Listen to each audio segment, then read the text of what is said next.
The gunshot shattered the golden afternoon like glass breaking in a cathedral. One moment, 12-year-old Emma Lawrence was walking her German Shepherd Apollo along the sun-dappled sidewalk of Maple Drive. The next, her world imploded. "Apollo!" Emma's scream, raw and primal, tore through the air as the magnificent animal crumpled to the pavement. Blood bloomed across his silver-tipped coat, spreading with terrifying speed. Emma dropped to her knees, small hands desperately pressing against the wound, her dark eyes wide with disbelief. Officer Reynolds stood with his service weapon still extended, a thin wisp of smoke curling from the barrel. His partner, Officer Patterson, placed a restraining hand on the sobbing child's shoulder. "The dog was aggressive," he stated flatly, ignoring her anguished protests. Neither officer noticed the elderly woman watching from her porch, already dialing a number that would reach halfway across the world to a classified location where Colonel James Lawrence would receive the news. Leave a like and share your thoughts in the comments along with the city you're watching from now. Let's continue with the story. Emma Lawrence had known grief far too intimately for a 12-year-old child. 2 years ago, cancer had stolen her mother Eleanor, leaving a void in their family that seemed impossible to fill. A bright student with a passion for astronomy and a collection of colorful notebooks filled with observations about the night sky, Emma had retreated into silence after her mother's passing. Her warm brown eyes, so like her mother's, had dimmed, and her infectious laugh had become a distant memory. The Lawrence family had recently moved to Oak Ridge, an affluent suburb with tree-lined streets and imposing homes. Their colonial house, with its well-maintained lawn and wraparound porch, had been Eleanor's dream, a dream she never lived to see fulfilled. Emma navigated this new environment with the careful watchfulness of a child who understood, even at her tender age, that grief made others uncomfortable. Colonel James Lawrence carried his elite military status like an invisible shield. At 42, he had served in the most dangerous corners of the world as one of Special Operations' most decorated commanders. His missions remained classified, his medals locked away in a safe rather than displayed. 6'2", with broad shoulders and a disciplined physique, James moved with the contained power of someone who knew exactly how lethal he could be. Despite his imposing presence, his voice remained gentle when speaking to his daughter, and his hands, capable of extraordinary violence when necessary, were infinitely tender when brushing Emma's hair. Widowhood and single parenthood had carved new lines around his eyes. His extended deployments weighed heavily on him, each separation from Emma a fresh wound, but he believed in the work he did, protecting his country. Apollo had been James's gift to Emma after Eleanor's funeral. The silver-tipped German Shepherd with intelligent eyes and unwavering loyalty had initially been trained as a military service dog before being redirected to become a companion animal. Apollo understood commands in 4 languages and could sense Emma's nightmares before they fully manifested. He slept at the foot of her bed every night, a warm, protective presence when James was deployed. For Emma, Apollo bridged the impossible gap between life before and after her mother's death. When words failed her, Apollo's steady presence communicated what therapy couldn't reach: unconditional love and security in a world that had proven itself heartbreakingly unpredictable. With Apollo's company, Emma had slowly begun to speak again, to smile occasionally, to exist beyond her grief. Now, as James received the call from Martha Wilson, his daughter's world had shattered again.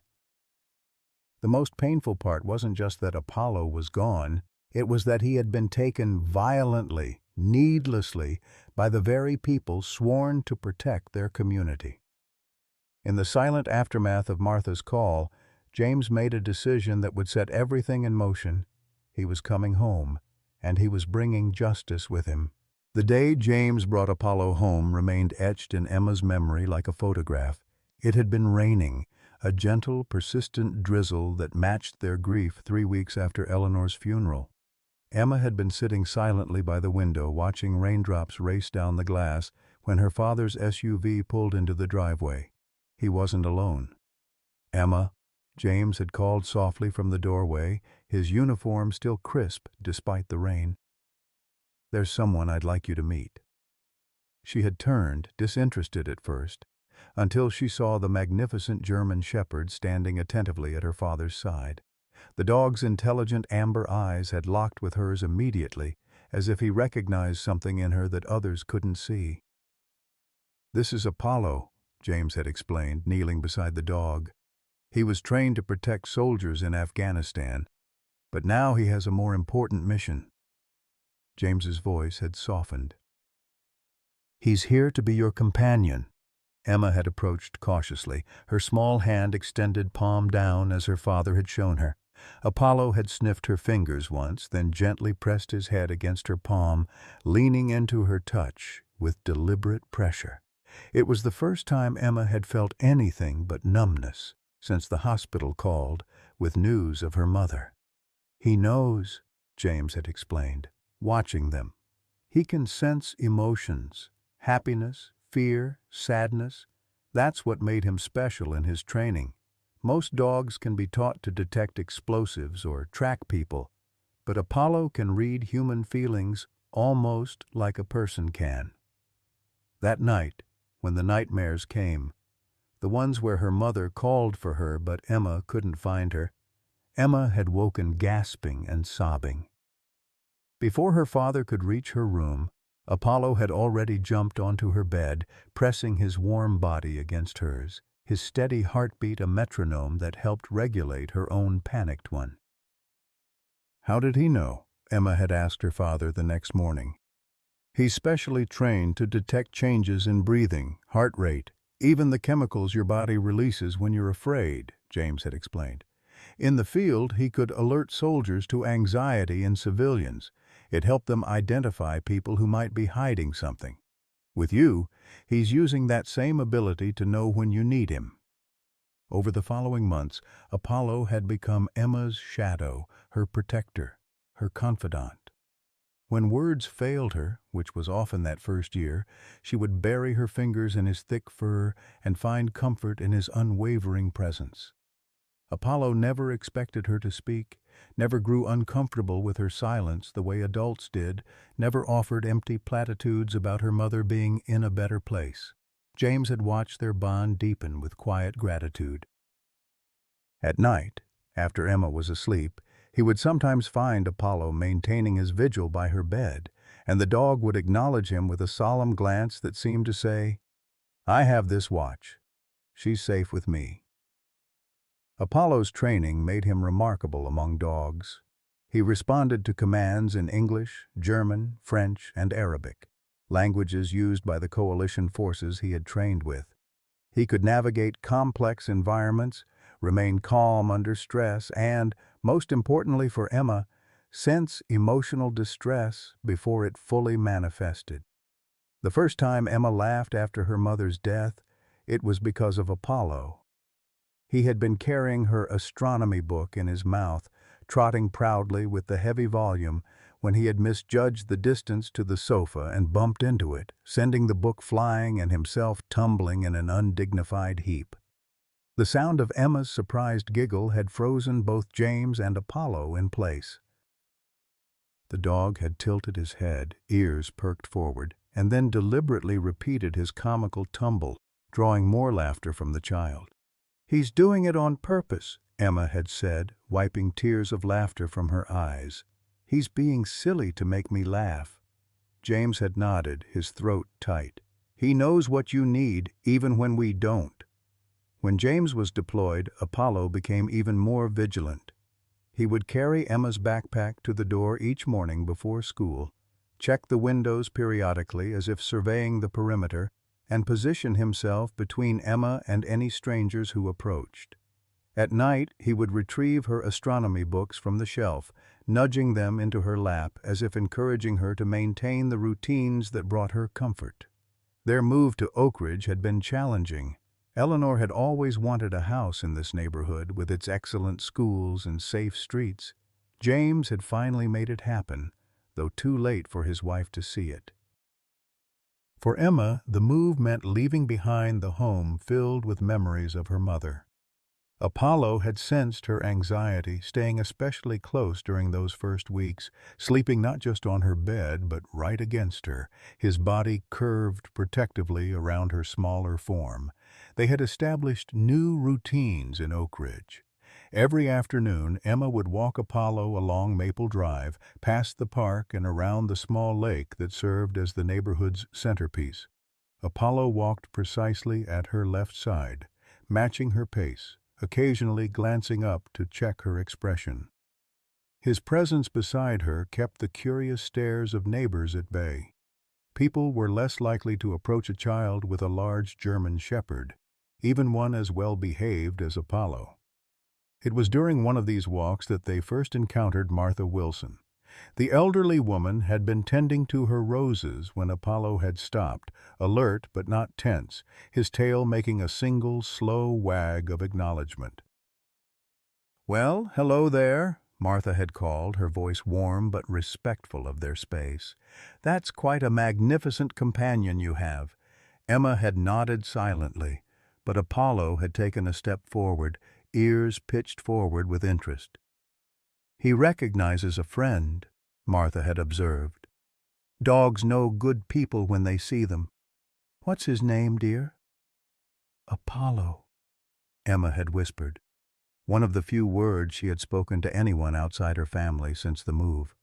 "A powerful name for a powerful guardian," Martha had responded with a knowing nod. "My late husband was military too. I recognize a service dog's training when I see it."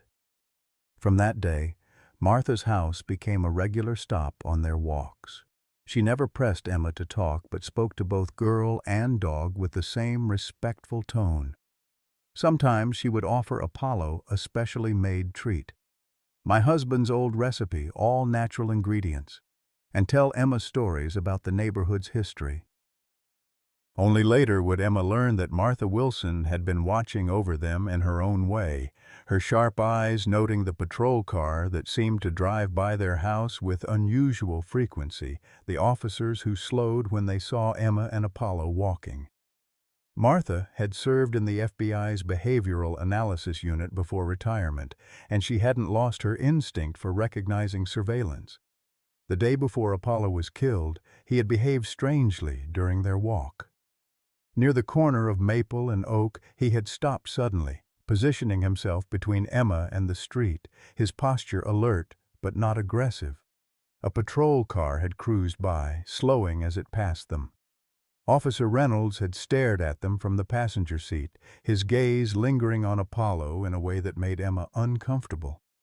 "It's okay," she had whispered to Apollo, her hand resting reassuringly on his back.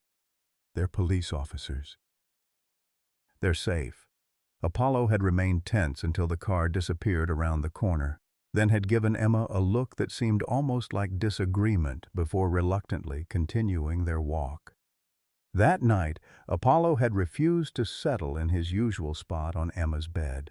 Instead, he had positioned himself at her bedroom door, alert and watchful, until dawn. When Emma had finally fallen asleep, she dreamed of her mother standing in a field of stars, warning her about something she couldn't quite hear. She woke to find Apollo's head resting on her chest, his amber eyes watching her with concern. "What's wrong, boy?" she had asked, stroking his ears. "What are you trying to tell me?" The next day, Emma had put on her favorite NASA t-shirt, a gift from her father who understood her dreams of someday working in mission control. Apollo had stood patiently as she clipped his leash to his collar, his tail sweeping gentle arcs across the hardwood floor. Something in his demeanor had seemed different, more focused, more alert. "We'll be back before dinner, Aunt Claire," Emma had called to her aunt, who was staying with her during her father's deployment. Claire, absorbed in legal briefs at the kitchen table, had looked up and smiled. "Stay on the main paths," Claire had reminded her. and be back before 5. Neither of them could have known it would be the last walk Emma and Apollo would ever take together. Colonel James Lawrence stepped onto American soil with his mind already calculating angles of attack.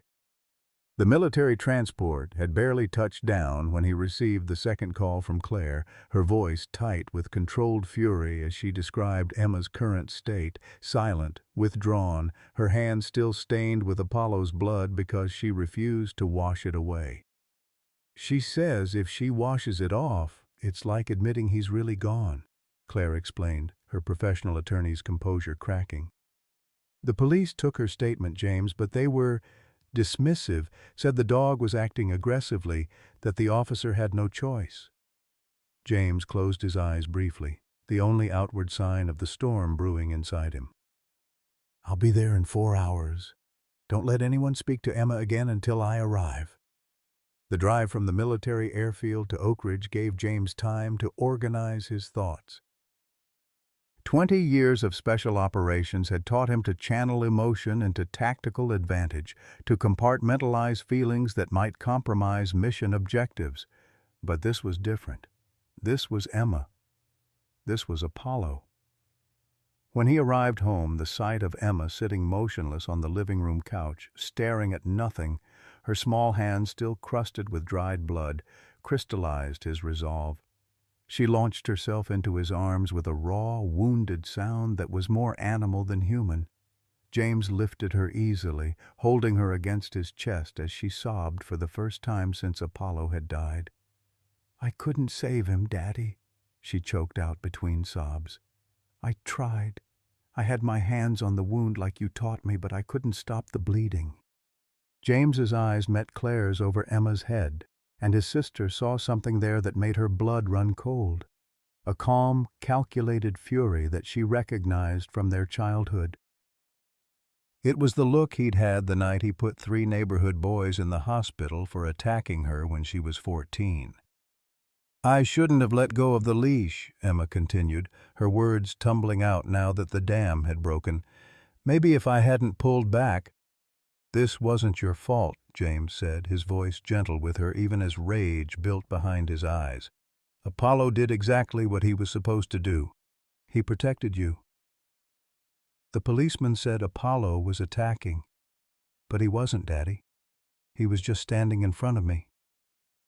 After Emma had finally fallen into an exhausted sleep, James sat in the darkened kitchen with Claire.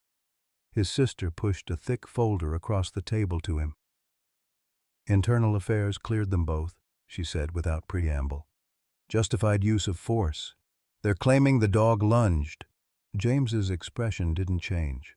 "The videos? Apparently inconclusive." "The system protects its own." Claire's voice was bitter with the knowledge of too many similar cases. "I'm filing a civil suit, but that won't be enough." "No," James finished, standing to stare out at the night. "My daughter can't sleep. She can't speak. That dog saved her life after Eleanor died, and these men took him from her without consequence." He turned back to Claire, his decision already made. "The system has failed my daughter. I won't." The doorbell rang at precisely 9 a.m. the following morning. James opened it to find Martha Wilson standing on his porch, clutching a small USB drive in her weathered hand. "Colonel Lawrence," she said, her voice stronger than her 82 years might suggest. "I've been waiting for you to come home. There are things you need to see." Inside, Martha handed him the drive with a grim expression. "I have cameras on my property. Have had them since my Harold passed. 30 years in the FBI taught me to keep records." James connected the drive to his laptop, and together they watched footage that contradicted every official statement. Apollo walking calmly beside Emma. The patrol car approaching slowly. Officers Reynolds and Patterson emerging. The questioning. Apollo shifting position slightly, not lunging, not baring teeth, simply moving to stand between Emma and the increasingly aggressive Officer Reynolds. "They're lying," James said quietly. Martha nodded. They've been watching your house for weeks, Colonel. This wasn't random. They waited until you were deployed. You're certain? I may be old, but my eyes and mind work just fine, Martha said firmly. Same patrol car, same officers driving by at the same times, slowing when they passed your property. Started about 3 days after you left for your deployment. James's mind worked quickly, connecting dots. Why target us? We're new to the neighborhood. Martha hesitated. There's been a pattern. 3 other families in the past 18 months, all military, all with trained service dogs, all had incidents with these same officers. James felt a cold certainty settle over him. Show me everything you have.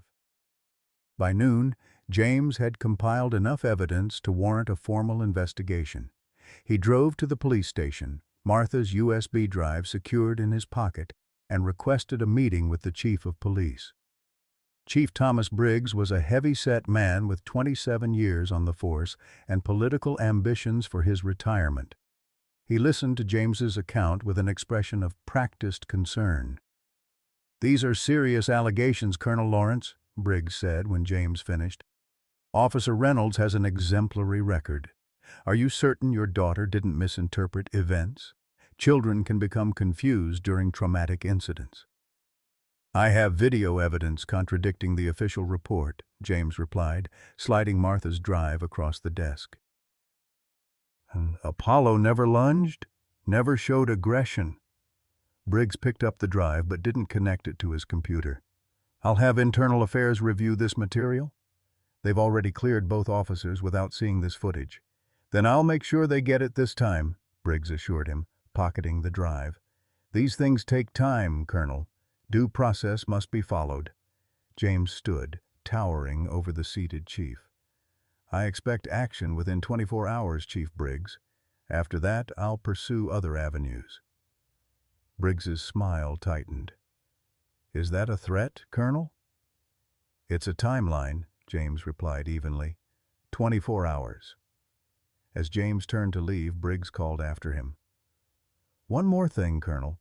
I understand you've been talking to Martha Wilson. Take my advice. The old lady's not all there anymore, sees conspiracies everywhere since her husband died.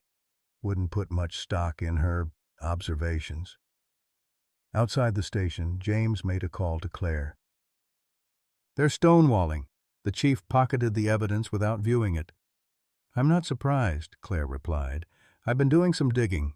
Briggs and Judge Harmon play golf together every Saturday. Harmon signs off on all the internal affairs recommendations. I need you to file emergency motions to preserve all evidence. Body cameras, dispatch records, everything. They're going to make it disappear." As James drove home, he noticed a black SUV following at a discreet distance. Amateur surveillance, not trying very hard to hide. A message then. They were watching him now. When he arrived home, Emma was sitting on the porch swing, Apollo's collar clutched in her small hands. "Dr. Bennett came today," she said quietly, as James sat beside her. Dr. Sarah Bennett was the child psychologist Claire had arranged after Apollo's death. "She said I should talk about my feelings. But how do I talk about something that hurts this much?" James put his arm around her shoulders. "Sometimes there aren't words big enough for the feelings we have. That's okay. I keep seeing him in my dreams," Emma whispered. "Apollo. He's trying to show me something, but I can't understand what it is." James felt a chill that had nothing to do with the autumn breeze. "What kind of something, sweetheart?" Emma's fingers traced the tags on Apollo's collar. "I don't know. It's like he's leading me somewhere, trying to help me find something." Before James could probe further, his phone rang, an unknown number. He answered cautiously. "Colonel Lawrence?" A young male voice, slightly nervous. "This is Officer Thomas Parker. I was there that day. With your daughter's dog." James stiffened. "What do you want, Officer Parker?" "To talk. In person." Parker's voice dropped lower. "What happened to your daughter wasn't right. The report. It's not what actually happened." Why tell me this? Why not report it through proper channels? Parker's laugh was bitter. I tried. My sergeant told me to remember where my loyalty should lie if I wanted to keep my job. James considered the possibilities: a trap, a genuine crisis of conscience, a test. 4 o'clock, the coffee shop on Cedar Street. Come alone and in civilian clothes. At precisely 4 o'clock, James sat at a corner table with a clear view of the entrance. Officer Parker entered on time, dressed in jeans and a button-down shirt, looking younger out of uniform. He spotted James immediately, recognition flickering across his face.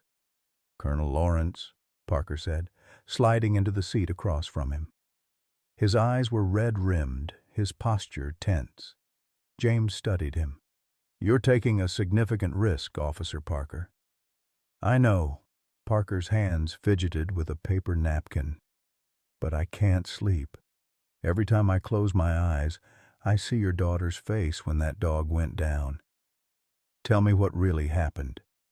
Parker's account matched Martha's video but added crucial details. There had been no call about suspicious activity. Reynolds had spotted Emma and commented, "There's that military mutt again," before pulling over. Apollo had never lunged, had never bared his teeth. The dog had simply shifted his weight, positioning himself between Emma and Reynolds, a protective stance rather than an aggressive one. "Reynolds has a thing about big dogs," Parker explained. "Got bit pretty bad as a rookie, but this wasn't about fear. He wasn't afraid, he was angry," James supplied. Parker nodded miserably. "After, at the station, I tried to talk to my sergeant. He shut me down, said I needed to learn how things worked. The next day the report was filed. Clean shoot. Case closed. And you signed off on it." "Yeah." Parker couldn't meet James's eyes. "I did." James leaned forward. "Why come to me now?" "Because I saw your daughter's face in the station. I saw what it did to her. And then I found out about Apollo, that he was specially trained, that she lost her mother." Parker finally looked up. "I became a cop to help people, not to terrorize children and shoot their dogs." "What are you offering, Officer Parker?" "Information. And when the time comes, testimony. I'll go on record about what really happened." James studied the young officer. "You're willing to throw away your career?" "What career?" Parker's laugh was hollow. "Being complicit in this kind of thing. That's not why I took the oath." As Parker spoke, James's phone buzzed with a text from Claire. "Call me. Important development." After Parker left, James called his sister. "I just got off the phone with the district attorney's office," Claire said, her voice tight with controlled rage. "They're not pursuing charges against the officers. Insufficient evidence to contradict the officers' account of events." "We have video," James said evenly. "None that capture the exact moment Reynolds claims Apollo lunged. And apparently, the word of 3 police officers outweighs the testimony of an old woman and a traumatized child." The frustration in Claire's voice was palpable. "I'm not giving up on the civil case, but criminal charges are off the table." "I see." James ended the call, his decision crystallizing. The legal system had failed, as he'd known it would. The time for observation was over. As dusk fell, James reviewed the evidence he'd gathered. Parker had provided names of other families whose service dogs had been shot by Reynolds or Patterson. 3 in the past 18 months, all during deployments of the military family member. The pattern was too specific to be coincidence, too calculated to be random. But why? What possible motive could Reynolds have for targeting military families and their service dogs? The answer came as James searched through online military databases. A photograph from 8 years ago, a failed hostage rescue operation in Afghanistan. In the background, a young soldier, Michael Reynolds, staff sergeant, killed in action when the building collapsed. In the foreground, the operation commander, Captain James Lawrence, The photograph stared back at James from his computer screen, a ghost from his past now colliding with his present. Staff Sergeant Michael Reynolds, Officer Blake Reynolds's older brother. The connection was unmistakable, not just in their shared surname, but in the physical resemblance. Same sharp jawline, same cold eyes. James remembered the failed operation with painful clarity. A hostage rescue gone catastrophically wrong when faulty intelligence led them into a trap. The building had been rigged to collapse. James had ordered an immediate evacuation, but Michael Reynolds had gone back for a wounded team member against direct orders. Both men were lost when the structure gave way. James had written the letter to the Reynolds family himself, explaining how their son had died heroically trying to save a fellow soldier. He had attended the funeral, faced the family's grief with the stoic dignity expected of a commanding officer.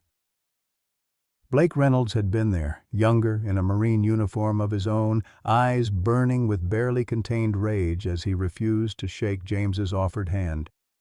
"You knew," James whispered to the empty room. "You knew exactly who I was when we moved to Oak Ridge."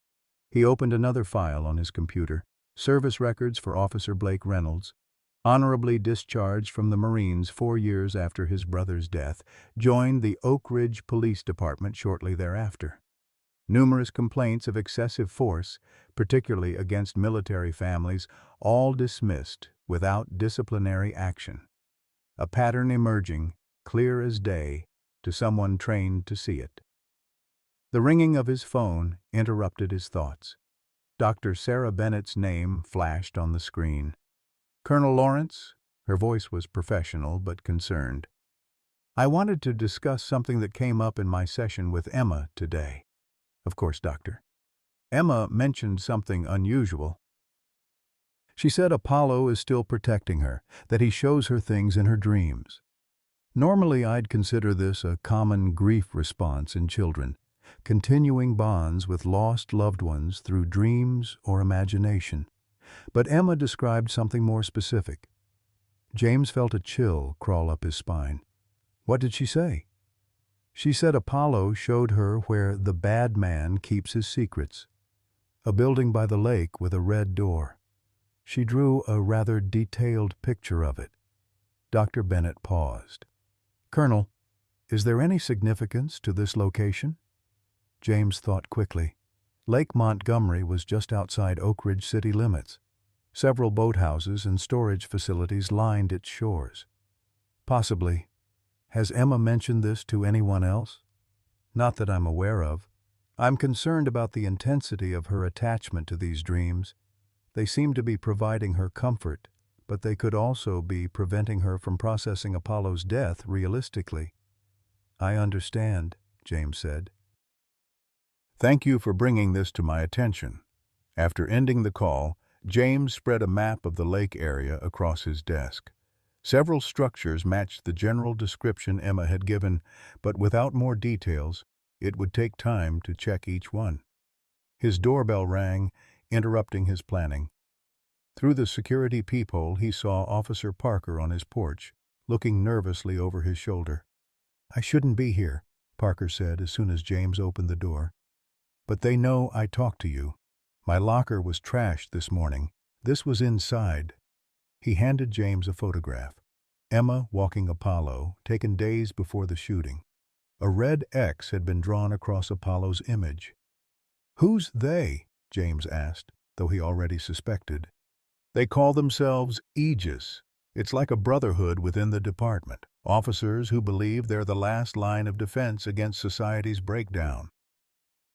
Reynolds is practically their leader."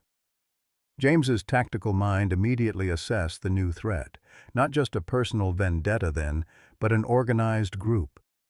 "How many?" 8, maybe 10 officers, plus some civilian supporters. They target what they call outside influences, people moving to Oak Ridge who don't fit their vision of the community. "And military families with service dogs qualify as outside influences?" Parker nodded. "Reynolds has a particular hatred for military handlers and their dogs. Says they're treated like heroes while regular cops are vilified." But with you, Parker hesitated. It's personal, James finished. His brother died under my command. Parker's eyes widened in surprise. You knew? I just found out. The operation was classified, but the casualty wasn't. Michael Reynolds died because he disobeyed a direct evacuation order. That's not the story Reynolds tells. He says you abandoned his brother, left him to die. James wasn't surprised. Grief often rewrote history, especially when the truth was too painful to bear. Officer Parker, do you know anything about properties around Lake Montgomery? Specifically, any connected to Reynolds or other Aegis members? Parker thought for a moment. Reynolds's family has owned a boathouse there for generations. Old place with a red door. He uses it for Aegis meetings sometimes. The confirmation sent a jolt through James. Emma couldn't possibly know about that building. They'd never been there, and she'd never met Reynolds before the day Apollo was shot. I need to see that boathouse. Parker shook his head emphatically. Too dangerous. They've got the place watched, especially now. They know you're investigating. Then tell me everything you know about it. Layout, security, access points. As Parker described the boathouse, James's phone chimed with a text from Claire. Emma's therapist called me. Concerned about vivid dreams. Should I be worried? James texted back. Handling it. Stay with Emma tonight. Don't let her out of your sight. After Parker left, James sat in Emma's room, watching her sleep. For the first time since Apollo's death, her face was peaceful, one hand curled around the dog's collar. James gently brushed a strand of hair from her forehead, careful not to wake her. What are you trying to tell us, Apollo? He whispered. Emma stirred slightly. He says the bad man has pictures, Daddy, she murmured, not fully awake. Pictures of us. In the red house. James froze. What red house, sweetheart? But Emma had already drifted back to sleep, her breathing deep and even. The next morning, James dropped Emma at school with extra precautions, asking the principal to ensure she remained supervised at all times. He then drove to Martha Wilson's house, hoping the former FBI agent might have insights he lacked. Martha listened intently as James explained the connections he'd discovered, her shrewd eyes narrowing at the mention of Aegis. Vigilante justice masquerading as community protection, she said disapprovingly. I've suspected something like this for years.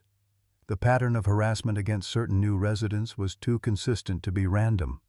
I need to get into Reynolds's boathouse, James explained. Emma keeps mentioning it in her dreams, saying there's evidence there. Martha studied him thoughtfully. Children sometimes pick up on things adults miss. Their minds aren't cluttered with preconceptions. She rose stiffly from her chair. Wait here.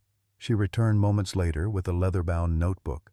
Harold and I used to map the lake properties for the Bureau when we suspected smuggling operations. There's a service path behind the boathouses, maintenance access that few people remember exists. As Martha showed him the hand-drawn maps, James's phone rang. The school's number flashed on the screen. Colonel Lawrence, Principal Whitaker's voice was tense. There's been an incident. Officers Reynolds and Patterson came to the school asking to speak with Emma about an ongoing investigation. James's grip tightened on the phone. Did they have proper authorization? No, which is why I refused. Our policy requires parental notification. When I called to inform you, they became quite insistent. Where is Emma now? Safe in my office. But, Colonel, when Officer Reynolds approached her in the hallway, Emma became extremely distressed. She's asking for you. I'll be right there, James said, already moving toward the door. Don't let anyone near her until I arrive. At the school, James found Emma curled in a corner of the principal's office, her knees drawn up to her chest, eyes wide with fear. Daddy, she whispered as he knelt beside her. The bad man from my dream. He was here. James gathered her into his arms. "It's okay, sweetheart. You're safe now. He wants to hurt us like he hurt Apollo." Emma's voice was small but certain. "Apollo showed me. He has pictures of us on his wall and maps. He's been watching us for a long time." James met Principal Whitaker's concerned gaze over Emma's head. "I'm taking her home." "Of course," the principal nodded. "I've already reported the officers' inappropriate conduct to their superiors." "That won't help," James said grimly. "Their superiors are part of the problem." In the car, Emma clutched Apollo's collar like a talisman. "Apollo says we need to hurry, Daddy. The bad man is going to the Red House to hide the pictures." James made a quick decision. Rather than taking Emma home, he drove to Claire's office. His sister took one look at Emma's face and James's expression and immediately cleared her schedule. "What's happening?" she asked as she led them to her private office. "Reynolds came to Emma's school," James explained. "He's escalating. I need to check something out and I need Emma somewhere safe." Claire nodded, understanding immediately. "My office has security. She'll be safe with me." James knelt before Emma. "I need you to stay with Aunt Claire for a little while. I'm going to check out that red house you've been dreaming about." Emma grabbed his hand. "Be careful, Daddy. Apollo says it's dangerous." James squeezed her hand reassuringly. "I will be. I promise." As James drove toward Lake Montgomery, he received a call from Officer Parker. "Reynolds is on the move," Parker said without preamble. "He called in sick for his shift, then headed straight for the lake. He looked panicked." "He knows we're on to him," James replied. "He's going to destroy evidence. There's more. I did some digging into Aegis. They've been targeting specific residents, not just military families. Anyone they consider undesirable for Oak Ridge. They've driven out 3 black families, an interracial couple, and several military households in the past 2 years. How? Shooting their dogs couldn't be their only tactic. Harassment, mostly. Constant patrol presence, traffic stops, noise complaints. Sometimes property damage made to look like accidents or random vandalism. Just enough to make life uncomfortable without being overtly illegal. And the department lets this happen? Chief Briggs looks the other way. Half the command staff are Aegis members or sympathizers.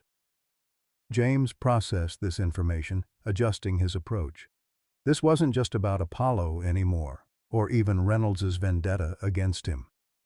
This was systematic corruption that had harmed numerous families.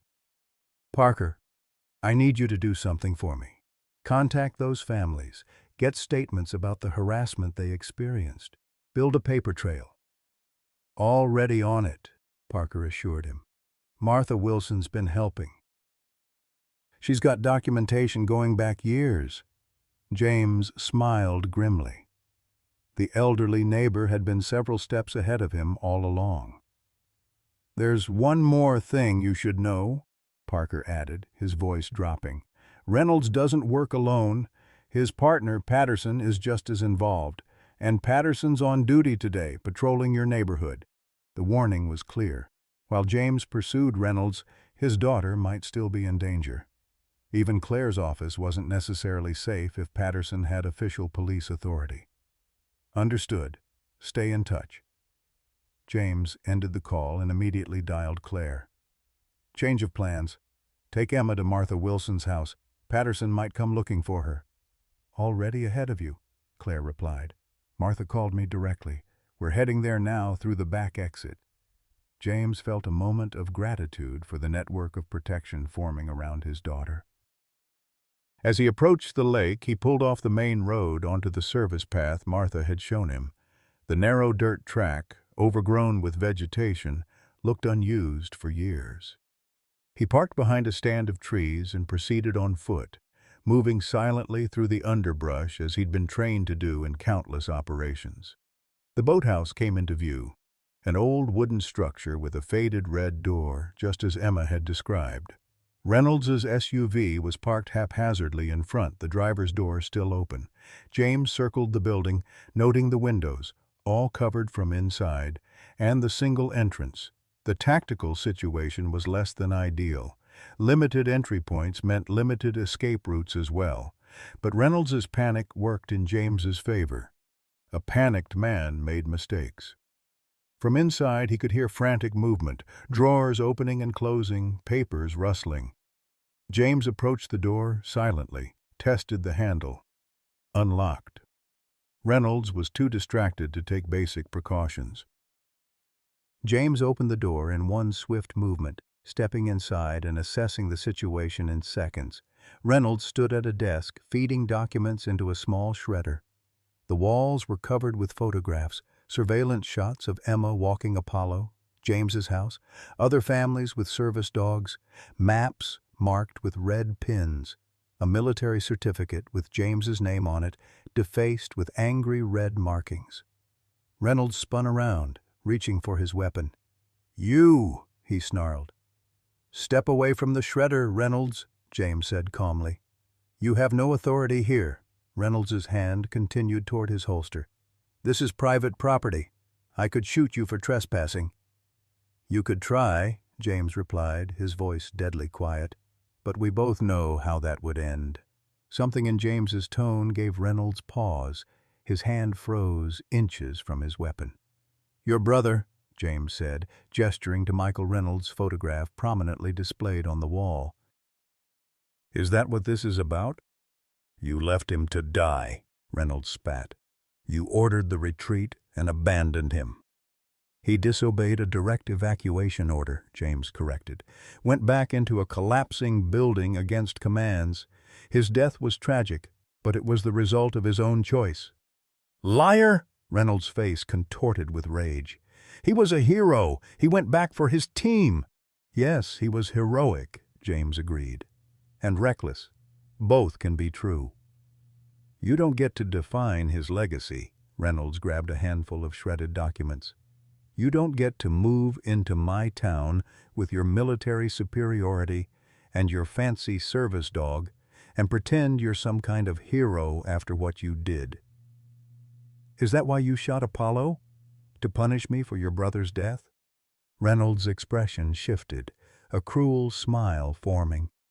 "The mutt was just the beginning. You're going to lose everything just like I did. Your reputation, your standing. Eventually, even your daughter." The threat against Emma ignited something primal in James, but he maintained his outward calm. "That's not going to happen." "It already is," Reynolds gloated. "Child Protective Services received an anonymous report about your PTSD and unstable behavior. They're investigating your fitness as a parent even as we speak." James stepped closer, his voice lowering to a dangerous register. "Let me be very clear. Your vendetta ends now. The evidence in this room proves you've been stalking my family and others. It proves Aegis exists and has been systematically harassing residents you deem undesirable." "Evidence?" Reynolds laughed. "What evidence? It'll all be gone in 10 minutes, and it's my word against yours. A respected police officer versus a traumatized military vet with anger issues. Who do you think people will believe?" "You forgot something," James said, reaching slowly into his pocket and removing his phone. "Military operations require documentation." He turned the screen toward Reynolds, showing the active recording. "Everything you've just said is now evidence." Reynolds lunged, not for his gun but for the phone. James sidestepped easily, using Reynolds's momentum against him. A simple redirect sent the officer crashing into the desk. "I'm not here to fight you," James said. "I'm here for justice. For Apollo, for my daughter, and for every family your little brotherhood has terrorized." Reynolds scrambled to his feet, drawing his weapon. "Justice? You don't know the meaning of the word. My brother—" "Your brother made a choice," James interrupted. "A brave, foolish choice that cost him his life. I've carried that weight for 8 years. But I won't let you use his death to justify terrorizing innocent families or traumatizing my daughter." For a moment, they stood facing each other, James unarmed, Reynolds with his service weapon drawn. Then, almost imperceptibly, Reynolds's finger tightened on the trigger. "Don't," James warned quietly. "You're already facing criminal charges. Don't add attempted murder to the list." "Criminal charges?" Reynolds scoffed. "Nothing will stick. Aegis protects its own." "Not anymore," James said, just as the door behind Reynolds opened. Martha Wilson stood in the doorway, her old FBI badge hanging around her neck. Behind her were two state police officers, their weapons drawn. "Blake Reynolds," Martha announced with grim satisfaction, "you're under arrest for stalking, conspiracy, civil rights violations, and animal cruelty." She looked past him to James. "We got your recording, Colonel. It came through quite clearly." Reynolds's face crumpled as he realized his mistake. James hadn't been recording just on his phone. He'd been broadcasting to Martha, who had alerted the state police, circumventing the corrupted local department entirely. As the state officers took Reynolds into custody, James surveyed the wall of surveillance photos. Among them, he spotted images of Emma and Apollo walking near Martha's house, taken the day before the shooting. In them, Apollo was alert, positioned protectively beside Emma, his gaze directed toward the unseen photographer as if he had known they were being watched. Even then, Apollo had been protecting her. Until his last breath, and perhaps, James thought with a glance toward the red door Emma had somehow known about, even beyond. Present, 4:38 p.m.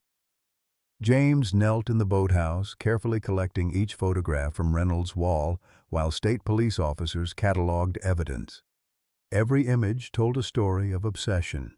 Emma walking Apollo, James leaving for deployment, surveillance shots of other military families with their service dogs. The timeline of Reynolds's fixation stretched back months before the Lawrences had even moved to Oak Ridge. He was watching the house listings, State Detective Wyatt observed, examining a real estate notification pinned beside a military database printout of James's service record. "Waiting for you specifically." James nodded grimly. "Once he knew I was moving to Oak Ridge, he started planning." "Cold," Wyatt muttered. "Using a kid and her dog to get back at you." Martha Wilson entered, carrying a cardboard box filled with file folders. "Found these hidden in a compartment under the floorboards. Looks like membership records for their little club." She set the box on the desk with a heavy thud. 8 current officers, plus 5 retired, and a dozen civilian supporters, including Judge Harmon and District Attorney Collins. "That explains the dismissed complaints?" James said. His phone rang, Claire calling. "Emma's asking for you," his sister said without preamble. "She's agitated. Says Apollo is trying to warn her about something." James checked his watch. "I'll be there in 20 minutes. Don't let her out of your sight." "There's something else," Claire added, her voice dropping. "A woman showed up at Martha's house 10 minutes ago. Says she's Catherine Reynolds, Blake's ex-wife. Claims she has information about Aegis." James tensed. "Could be a trap. Don't let her in. I'm on my way." As James headed for his car, Detective Wyatt called after him. "Colonel, we'll need formal statements from you and your daughter." "Tomorrow," James replied. "My daughter's been through enough today." Martha followed him outside. "Be careful, James. Reynolds' partner is still out there, and so are the other Aegis members. They'll be desperate now that Reynolds is in custody." "I know. Keep your doors locked, Martha. And thank you for everything." The elderly woman straightened her shoulders, FBI authority returning to her posture. "I've been watching these bullies operate for years. About time someone stood up to them." Past 8 years ago. The Afghanistan sun beat down mercilessly as Captain James Lawrence surveyed the target building through high-powered binoculars. Intelligence had confirmed 2 American aid workers were being held inside, with executions scheduled within hours. "Satellite confirms 4 heat signatures on the 2nd floor, 2 stationary in the center room," Lieutenant Wilson reported. "Likely our hostages." "And the others?" "Moving. Probably guards." James lowered the binoculars, considering their options. The building was isolated. Approach would be difficult in daylight, but waiting for darkness meant risking the hostages' lives. We go in from 2 points, he decided. Alpha team with me through the front. Bravo team led by Sergeant Carter through the rear entrance. Staff Sergeant Reynolds, your team provides perimeter security. No one gets in or out once we're engaged. Michael Reynolds, Blake's older brother, nodded crisply. Understood, sir. The mission briefing continued, each team receiving their assignments. James emphasized the final point. Intelligence suggests the building may be rigged. We go in, secure the hostages, and get out fast. If I give the evacuation order, you move immediately. No heroics, no delays. Clear? The team responded in unison. Clear, sir. The operation began precisely as planned. Alpha team breached the front entrance while Bravo team secured the rear. Initial resistance was minimal. 2 guards neutralized silently. James led his team up the stairs toward the room where intelligence indicated the hostages were held. The first sign something was wrong came when they found the room empty. "Sir," Lieutenant Wilson said urgently, "the heat signatures we detected, they're decoys, space heaters." Before James could process this information, the building shook with a muffled explosion from below. "It's a trap," James realized instantly. "Evacuation order. All teams evacuate immediately." The team moved with practiced efficiency toward the exits as the building began to groan around them. James accounted for each man as they emerged into the blinding sunlight. "Reynolds," James called over the radio. "Report status." No response. "Has anyone seen Staff Sergeant Reynolds?" Sergeant Carter appeared at his side, breathing heavily. "He went back in, sir. Said Collins was missing." James felt cold despite the desert heat. "Collins is here." He came out with Bravo team. Just as James moved toward the building to retrieve Reynolds, a catastrophic secondary explosion rocked the structure. The walls collapsed inward, sending up a cloud of dust and debris that temporarily blotted out the sun. When the air cleared, where the building had stood was nothing but a pile of rubble. Later, during the recovery operation, they found Staff Sergeant Michael Reynolds's body shielding a local child who had somehow wandered into the building. The child survived. Reynolds did not. Present, 5:12 p.m. As James drove toward Martha's house, the memory of that failed mission weighed heavily on him. He had written it in his report exactly as it happened. Staff Sergeant Reynolds had disobeyed a direct evacuation order, going back into a building known to be rigged with explosives. His actions had been both heroic and reckless. But Blake Reynolds had created a different narrative, one where James had abandoned his brother, leaving him to die while saving himself. That distorted version had festered in Blake's mind for 8 years, eventually transforming into a vendetta against James and, by extension, Emma and Apollo. James's phone rang again, an unknown number. He answered cautiously. "Colonel Lawrence?" A woman's voice, tense and hushed. "This is Catherine Reynolds, Blake's ex-wife." "Mrs. Reynolds," James replied neutrally. "I understand you're at Martha Wilson's house." "Yes. Please, I don't have much time. I need to speak with you directly. It's about Emma." "What about my daughter?" "She's in danger." Catherine's voice dropped even lower. "Not just from Blake. Patterson is on his way to Martha's house now. He knows Emma is there." James accelerated, taking the next corner faster than was strictly safe. "How do you know this?" "Because they've been planning it for months." "Get Emma into foster care, away from you. Blake has a friend at Child Protective Services who's prepared to claim you're unstable, a danger to your daughter." "Why are you telling me this?" A bitter laugh came through the phone. "Because I know what Blake is capable of. He did the same thing to me with our son, Tyler. Used his police connections to paint me as an unfit mother during our divorce." "Where is your son now?" "Dead." The word fell like a stone. "He shot himself last year.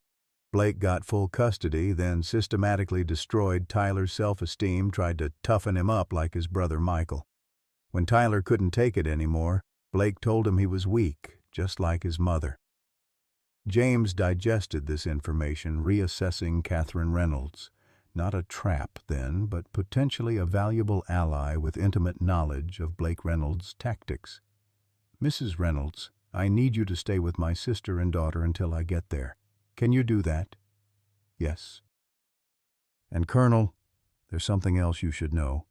Blake keeps a storage unit at Oak Ridge Self-Storage, Unit 227. The code is Michael's birthday, 0613. That's where he keeps the real Aegis records." James made a mental note of the information. "Thank you." "Don't thank me," Catherine said grimly. "Just make sure he never hurts another child." Present, 5:24 p.m. Officer Thomas Parker sat in his patrol car outside the Oak Ridge Police Department, watching as news of Reynolds' arrest spread through the ranks. The station buzzed like an overturned beehive, officers huddling in small groups, conversations stopping abruptly when Parker approached. His phone vibrated with a text from James Lawrence. "Stay away from the station. Patterson looking for you." Too late. Through his rearview mirror, Parker watched Officer Patterson emerge from the building, scanning the parking lot until his gaze landed on Parker's vehicle. Patterson began walking purposefully toward him. Parker started his engine and pulled out of the space, but Patterson quickened his pace, drawing his weapon. "Stop the car, Parker!" Patterson shouted. "Police business!" Parker hesitated only a moment before accelerating away from his former partner, tires squealing on the asphalt. In his mirror, he saw Patterson lower his weapon. Too many witnesses in the parking lot for a shooting, even for Aegis. As Parker drove, his police radio crackled to life. "All units be advised. Officer Thomas Parker is wanted for questioning regarding evidence tampering. Consider armed and dangerous. Approach with caution." So that was their play. Frame him as the corrupt officer, shift blame from Reynolds and Aegis. Parker switched off his radio and took a circuitous route toward Martha Wilson's house, staying on back roads to avoid patrol cars. Past.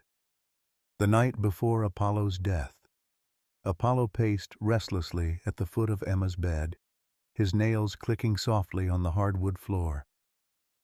Normally, he would have settled into his sleeping position hours ago, but tonight something kept him alert. His ears pricked forward at the smallest sounds outside. Emma watched him from under her blanket. "What's wrong, Apollo?" The German shepherd paused his pacing to look at her, then returned to the window, standing on his hind legs to peer out into the darkness. "Do you miss Daddy too?" Emma whispered, sitting up. "He'll be home soon." Apollo whined softly, not in agreement but in warning. His attention remained fixed on something outside, a shadow moving across the lawn, pausing near the large oak tree with a clear view of Emma's bedroom window. The dog's posture changed subtly. Though he made no aggressive sounds, his body language shifted from alert to protective. He moved away from the window to Emma's bedside, positioning himself between her and the potential threat. "It's okay," Emma soothed, not understanding the danger but trusting Apollo's instincts enough to whisper instead of speaking normally. "We're safe inside." Apollo stayed by her side until dawn, his vigilance never wavering. When morning came, he accompanied Emma through her routine with heightened awareness, checking each room before allowing her to enter, staying closer than usual. As Emma prepared for their afternoon walk, Apollo sat watching as she pulled on her NASA t-shirt, a birthday gift from her father. The dog's eyes followed her movements with unusual intensity. "Ready for our walk?"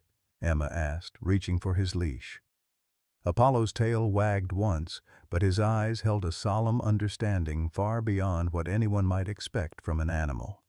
He stood patiently as she attached the leash to his collar, nudging her hand gently with his nose, a gesture of affection he typically offered before her father left on deployments.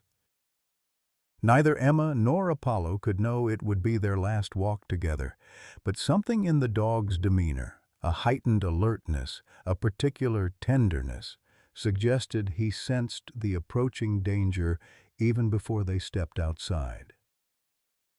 Present, 5:47 p.m. James arrived at Martha Wilson's house to find his daughter sitting with Catherine Reynolds at the kitchen table, drawing intently in her sketchbook. Claire and Martha stood nearby, watching the interaction with cautious expressions.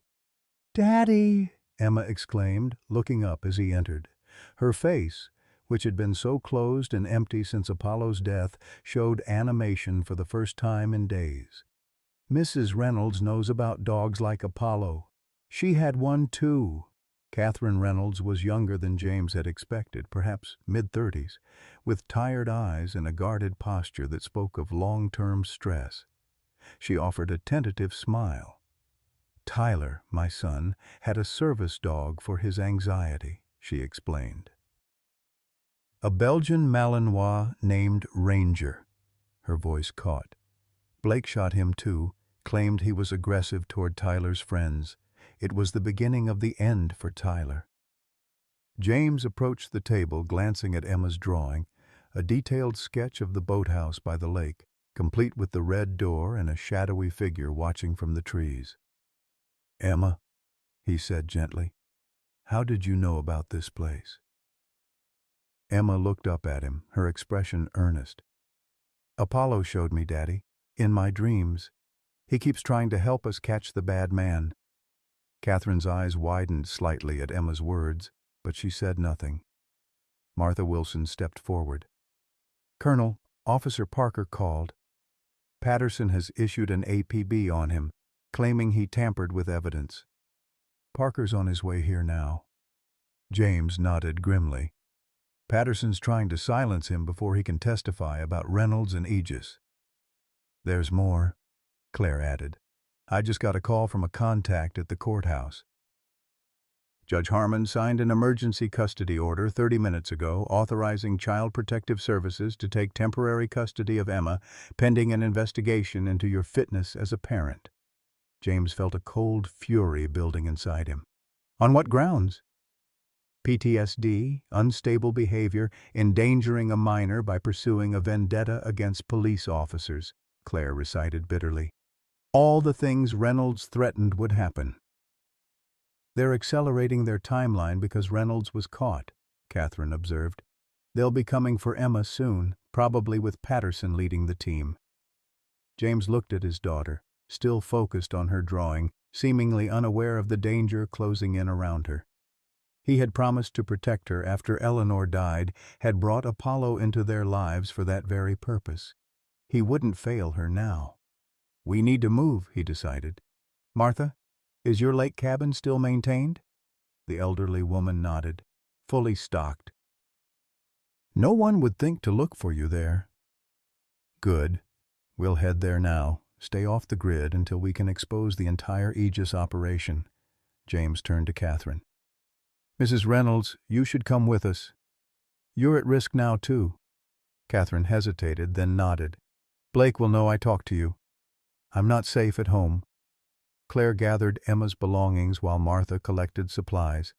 James knelt beside his daughter. "Emma, we need to go on a little trip. Like an adventure, okay?" Emma nodded solemnly. "Because the bad men are coming for me. Apollo warned me." James felt that same chill he'd experienced earlier. Emma's dreams contained too many accurate details to dismiss entirely. "Yes, sweetheart. But I won't let them take you. I promise." As they prepared to leave, Officer Parker's patrol car pulled into Martha's driveway, the young officer looking harried and tense. "Patterson's mobilized half the force," Parker reported breathlessly as he entered. "They're saying I helped Reynolds plant evidence, that I'm working with you to undermine the department." "They're desperate," James observed. "Reynolds' arrest threatens their whole operation." Parker nodded. "They've got roadblocks on the main highways out of town, and they're heading here next. I heard the dispatch call." James's tactical mind worked quickly, evaluating options. Martha, does your cabin have boat access? Yes, directly onto the lake. The dock needs repair, but it's usable. Parker, we need your patrol car and your uniform. Understanding dawned in Parker's eyes. A diversion. Exactly. You take my SUV with Claire. Make it obvious. Let them chase you north while we take the back roads to the lake. What about me? Catherine asked. You'll come with us, James decided. Your testimony about Reynolds's history of abuse and animal cruelty is crucial. As they finalized the plan, Emma tugged at James's sleeve. Daddy, wait. I need to get something from our house. Emma, we don't have time. Please, she insisted, her eyes filling with tears. It's important. Apollo's special tags. I can't leave without them. James hesitated, weighing the risk against his daughter's emotional need. Apollo's identification tags, which had survived the shooting, were among Emma's most treasured possessions. All right, he conceded. Parker, change of plan. You and Claire head north as planned. Martha, you and Catherine take Emma's things to the cabin. I'll take Emma home quickly to get Apollo's tags, then meet you at the cabin. As the group dispersed to their assigned tasks, Emma clutched her drawing to her chest. Apollo says be careful, Daddy. The bad man knows where we live. James nodded, taking the warning seriously despite its source. We will be, sweetheart. I promise. What he didn't tell Emma was that he had another reason for returning home. The gun safe in his office contained not just his service weapon, but crucial evidence he'd gathered before Reynolds's arrest. Documentation of other Aegis activities, testimonials from families who had been harassed out of Oak Ridge, and the beginnings of a case that could bring down not just Reynolds, but the entire corrupt network. As Parker's patrol car pulled away with Claire inside, creating a visible target for any watching Aegis members, James and Emma slipped out the back door to Martha's rarely used sedan. The elderly woman had insisted they take it. It's registered to my late husband's fishing club, she'd explained. Nothing to connect it to any of us. James helped Emma into the back seat, ensuring she ducked down out of sight. Stay low, sweetheart. It's like a game of hide and seek. Emma nodded solemnly, curling into the footwell with her sketchbook. Apollo used to hide with me when we played. He wasn't very good at it. Too big. The memory brought a sad smile to James's face. He was, wasn't he? But he always tried his best for you. As they drove through back streets toward their home, James kept a vigilant eye for patrol cars or suspicious vehicles. The sun was beginning to set, casting long shadows across the quiet suburban landscape, shadows that could conceal watchers. Almost home, Emma, he said softly. Remember, we'll be very quick. Just grab Apollo's tags and nothing else. I know exactly where they are, Emma assured him. On my bedside table in the blue box Mommy gave me. James pulled into their driveway, approaching from the rear alley rather than the main street.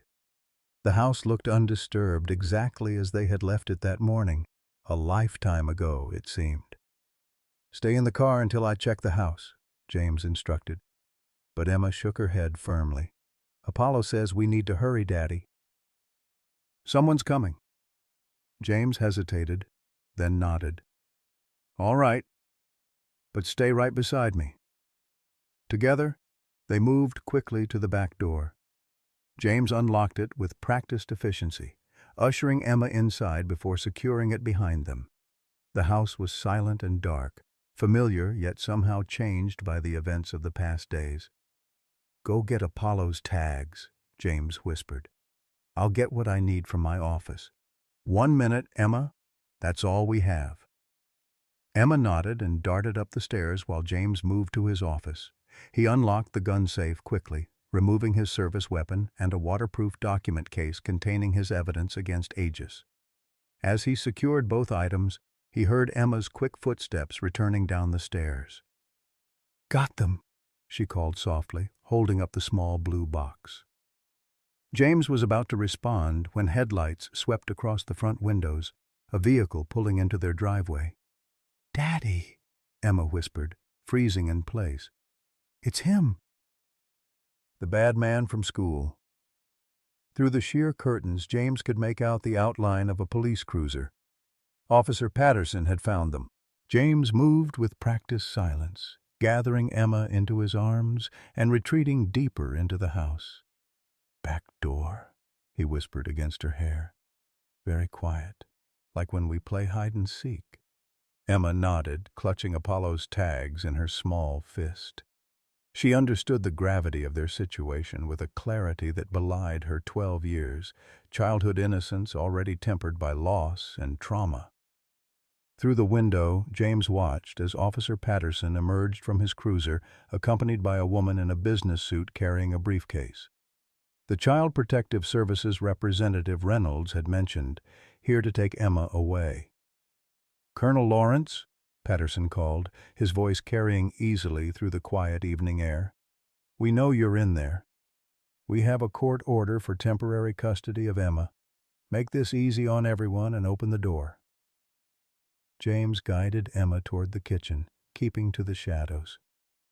"Remember the treehouse path we made, through Mrs. Abernathy's yard?" Emma nodded again. "Apollo used to follow me through the gap in the fence." "That's our way out," James whispered. "When I say go, you run straight there and don't look back."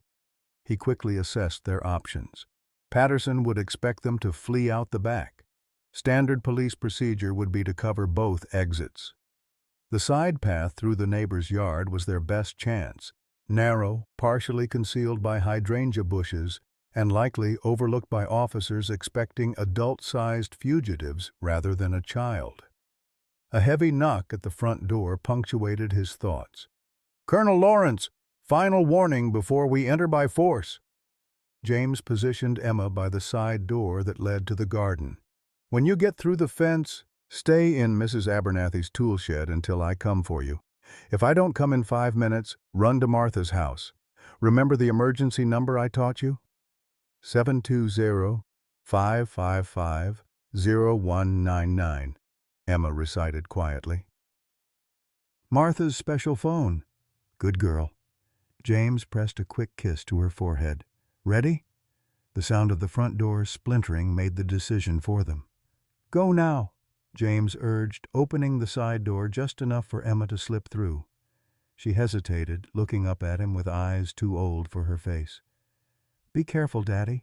Apollo says there are 3 of them, not 2. Before James could process this warning, Emma disappeared into the darkness of the garden. He closed the door silently behind her, then moved toward the front of the house to create a diversion, drawing attention away from Emma's escape route. Patterson and the CPS representative had entered the living room with a third figure, another uniformed officer, securing the back door. Emma had been right. "Colonel Lawrence," Patterson called, scanning the shadowed interior. "Don't make this harder than it needs to be." James stepped into view, hands visible but stance ready. "Officer Patterson." "Executing Judge Harmon's orders even though he's under investigation for corruption? Bold move." Patterson's hand moved to his weapon. "I'm executing a lawful court order to protect a minor from an unstable environment." "Unstable?" James allowed a hint of his controlled anger to surface. "My daughter watched your partner shoot her service dog for no reason other than revenge against me. If anyone's created an unstable environment, it's the Oak Ridge Police Department." The CPS representative, a thin woman with a severe bun and nervous eyes, clutched her briefcase tighter. "Colonel, I'm Andrea Dawson from Child Protective Services. I understand this is difficult, but we have concerns about Emma's emotional well-being in your care. Based on false reports from officers involved in a documented conspiracy," James countered, "Reynolds has been arrested. Evidence of Aegis's activities has been seized. This custody order won't stand up to scrutiny, and you know it." Patterson's face hardened. "Reynolds's arrest changes nothing. The custody order is valid until a judge says otherwise. He glanced around. Where's Emma? Safe, James replied simply. Away from people who would traumatize her further. Patterson's radio crackled with an incoming transmission. Patterson, be advised. State police have established a perimeter around Lawrence's residence. Do not attempt to remove the child without state authority. Repeat, do not remove the child. The officer's expression flickered with uncertainty for the first time. The state police involvement meant Reynolds' arrest had triggered exactly what Aegis had feared: outside law enforcement attention beyond their influence. This isn't over, Patterson said, backing toward the door. Ms. Dawson, we'll need to postpone this custody action pending further review. The CPS representative looked confused. But the court order can be executed later, Patterson cut her off sharply. Let's go. As they retreated, James moved to the window, watching Patterson confer urgently with the other officer. Their body language revealed growing panic. The Aegis network was unraveling faster than they had anticipated. The moment their vehicles pulled away, James slipped out the side door and made his way to Mrs. Abernathy's tool shed. Emma? It's Daddy. The small door creaked open, and Emma emerged from the shadows. Did the bad men leave? For now, James confirmed, gathering her into his arms. But we still need to get to Martha's cabin. More good guys are coming to help us. As they moved through the darkening neighborhood using covered routes and shadow paths James had mentally mapped for emergencies, Emma maintained a solemn silence broken only by occasional whispers. Apollo would have known a good way to go, she said, as they crossed through a wooded area behind the local elementary school. He always found the safest paths. James squeezed her hand gently. He taught me some of his tricks. That's how I know this way. They reached Martha Wilson's sedan, where he had left it several blocks away, deliberately parked under a broken street lamp. James helped Emma into the back seat, where she could lie down out of sight. How far is Martha's cabin? Emma asked as James started the engine. About 40 minutes if we take the long way around the lake, he explained, choosing the less direct route to avoid potential roadblocks. As they drove through the gathering darkness, Emma opened the small blue box containing Apollo's tags. The metal discs caught the occasional flashes of passing headlights, Apollo's official service dog identification, his rabies vaccination tag, and the special tag James had made with their contact information, and the words, Apollo Lawrence, protected by Delta Force. Daddy? Emma's voice was small in the darkness. Do you think Apollo knew what was going to happen? That day, I mean. James considered the question carefully. Apollo was trained to sense danger. He might have known something wasn't right. He stood in front of me, Emma said, her fingers tracing the outlines of the tags. Not in an angry way, just protecting me. The policeman lied when he said Apollo was attacking. I know, sweetheart. If Apollo hadn't been there... Emma's voice trailed off. James gripped the steering wheel tighter, the implication clear. If Reynolds had been targeting Emma to get to him, Apollo might have saved her from worse than emotional trauma. They drove in silence for several minutes before Emma spoke again. Apollo says we need to hurry. Something's happening at the lake. James had learned not to dismiss Emma's messages from Apollo, especially given how many had proven accurate. What kind of something? Bad men, at the Red Door place. They're taking things away. James accelerated slightly, mind racing. If Aegis members were clearing out the boathouse Reynolds had used, they might be destroying critical evidence. But how could Emma know that? They were approaching the turnoff to the remote road leading to Martha's cabin when James noticed headlights behind them. Headlights that had been following at a consistent distance for the past 10 minutes, too consistent to be coincidental. Emma, I need you to lie down on the floor of the car, just like we practiced in our safety drills. Without question, Emma slid from the seat onto the floor, covering herself with the blanket Martha had left in the car. "Is it the bad men?" "Just being careful," James replied, not wanting to frighten her unnecessarily. He made a sudden turn onto a service road, then another quick turn onto a narrower track that led deeper into the woods surrounding the lake. The headlights followed. James reached for his phone to alert Martha when Emma's voice came from the back, urgent and frightened. "Daddy, Apollo says stop the car now!" Years of combat had taught James to trust instincts, both his own and those of the highly trained animals that often accompanied special operations teams. He hit the brakes hard, bringing the sedan to an abrupt halt. Seconds later, a massive tree limb crashed down across the road directly in front of them, exactly where they would have been if they'd continued. "Stay down," James ordered, reversing quickly as the pursuing vehicle rounded the corner behind them. The headlights illuminated their car, and then a spotlight mounted on the pursuing vehicle's roof clicked on, blinding James momentarily. Through the glare, he could make out the outline of an SUV, not a police cruiser, but a civilian vehicle. "Martha's cabin has a boat dock, right?" James asked, continuing to reverse while shielding his eyes from the spotlight. "Yes," Emma confirmed from her hiding place. "On the far side, away from the road." James made a split-second decision, spinning the wheel and using a J-turn maneuver to reverse their direction. The sedan fishtailed slightly on the dirt road before gaining traction, now heading back toward the main lake access road, but on a collision course with the pursuing SUV. "Hold tight," he warned Emma as he accelerated directly toward the other vehicle. It was a game of chicken, one James had no intention of losing with his daughter's safety at stake. At the last possible moment, the SUV swerved to avoid collision, sliding partially off the narrow road and into a drainage ditch. James sped past, catching a glimpse of the driver. Not Patterson or any officer he recognized, but a civilian with a shaved head and military-style tattoos visible on his neck. One of Aegis's civilian supporters, most likely. "Are they still chasing us?" Emma asked, her voice muffled by the blanket. James checked the rearview mirror. The SUV was attempting to reverse out of the ditch, its tires spinning in the soft earth. "Not at the moment, but we need to change our plan. We can't go directly to the cabin now." He turned onto the main lake road, mind calculating options.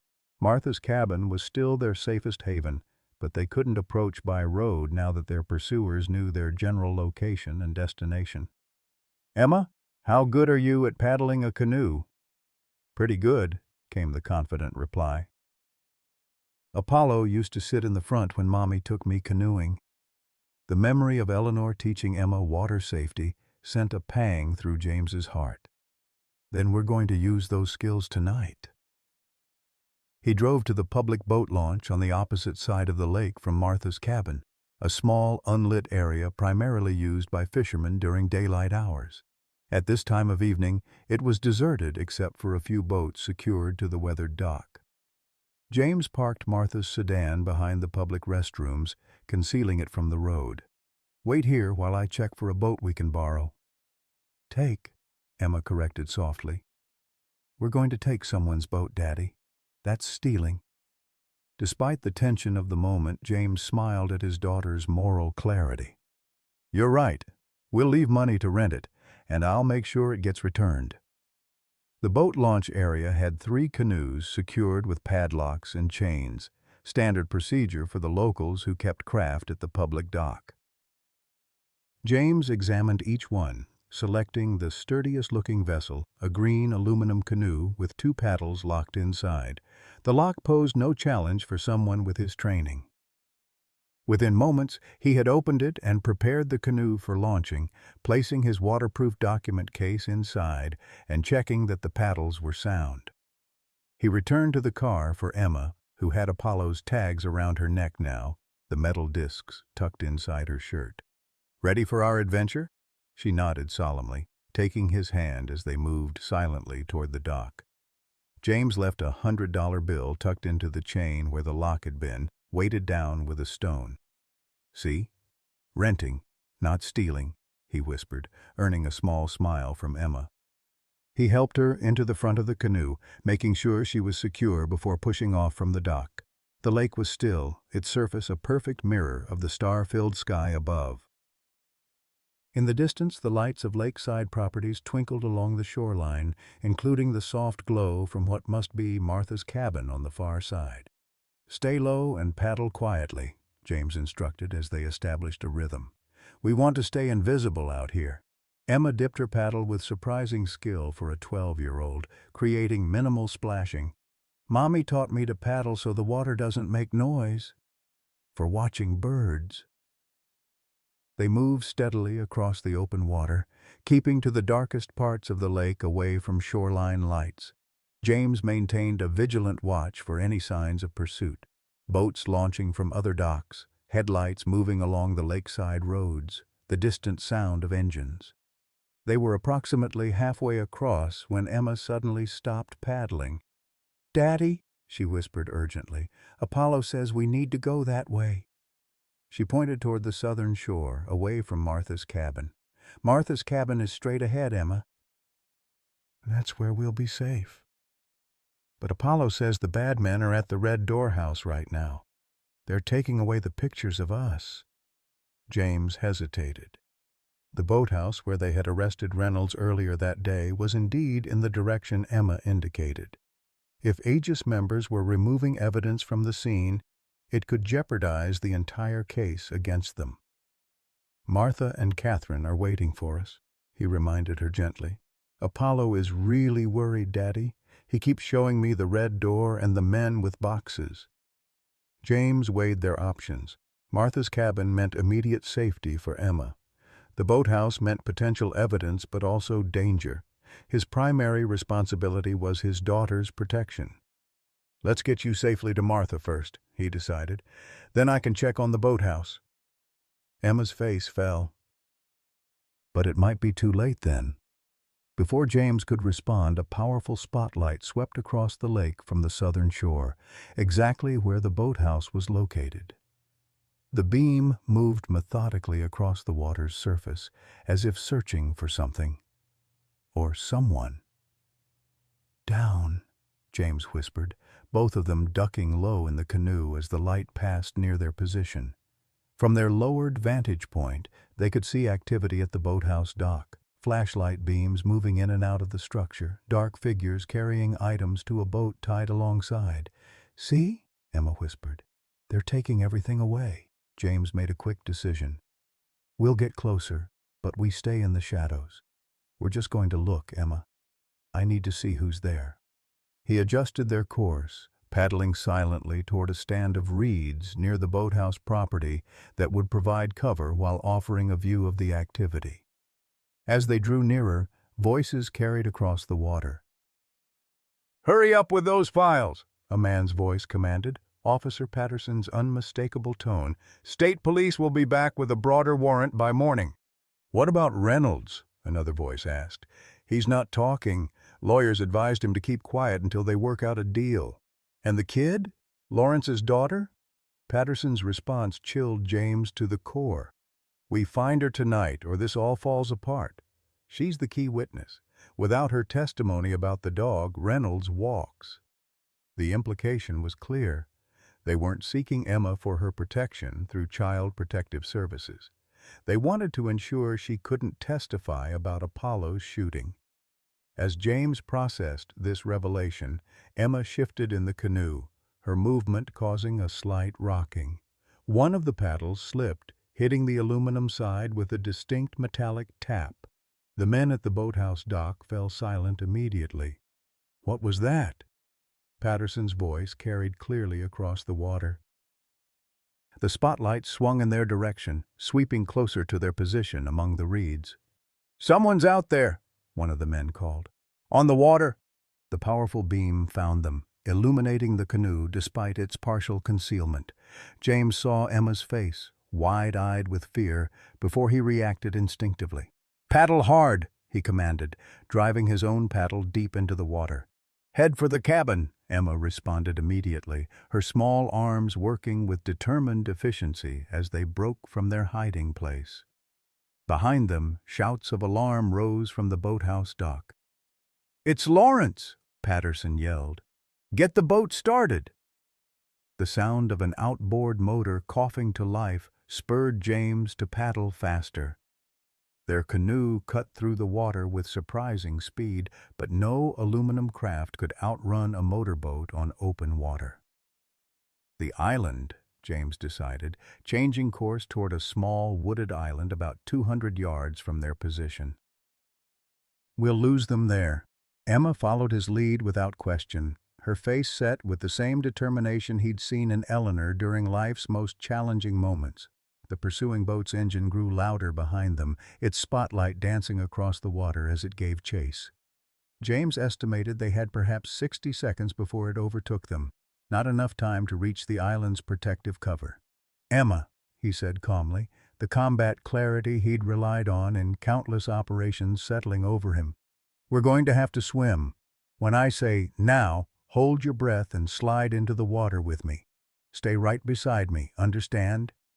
She nodded, fear in her eyes but trust stronger.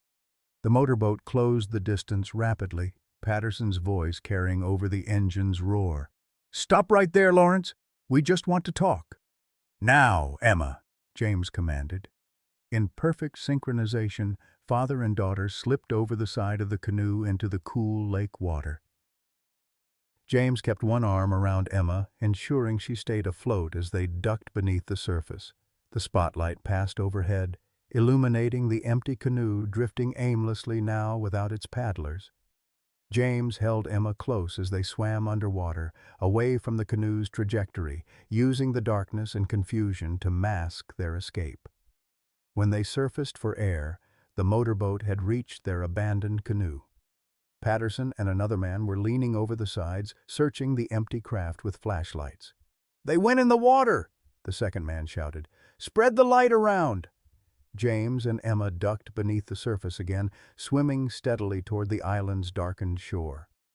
Emma's swimming lessons, another of Eleanor's insistences, were proving invaluable as she moved through the water with surprising strength for her age. When they next surfaced, they were in the shadow of the island, the overhanging trees providing concealment from the searching spotlight. The shore was only yards away now. "Almost there," James encouraged softly. "You're doing great, Emma." They reached the island's rocky shore, pulling themselves up onto the narrow beach. Emma was shivering, her clothes soaked and heavy, but her eyes remained determined. "Apollo would have loved swimming to a secret island," she whispered. James smiled despite their predicament, wrapping his arms around her to share warmth. "He would have been the first one on shore, shaking water all over us." The motorboat continued circling their abandoned canoe, the spotlight sweeping in widening arcs across the water's surface. From their position among the trees at the island's edge, they could observe without being seen. "What now, Daddy?" Emma asked, her teeth chattering slightly. James assessed their situation. The island was small, perhaps 2 acres, but densely wooded. It would provide temporary shelter, but they couldn't stay indefinitely. Martha's cabin remained their best option, but reaching it meant crossing open water again.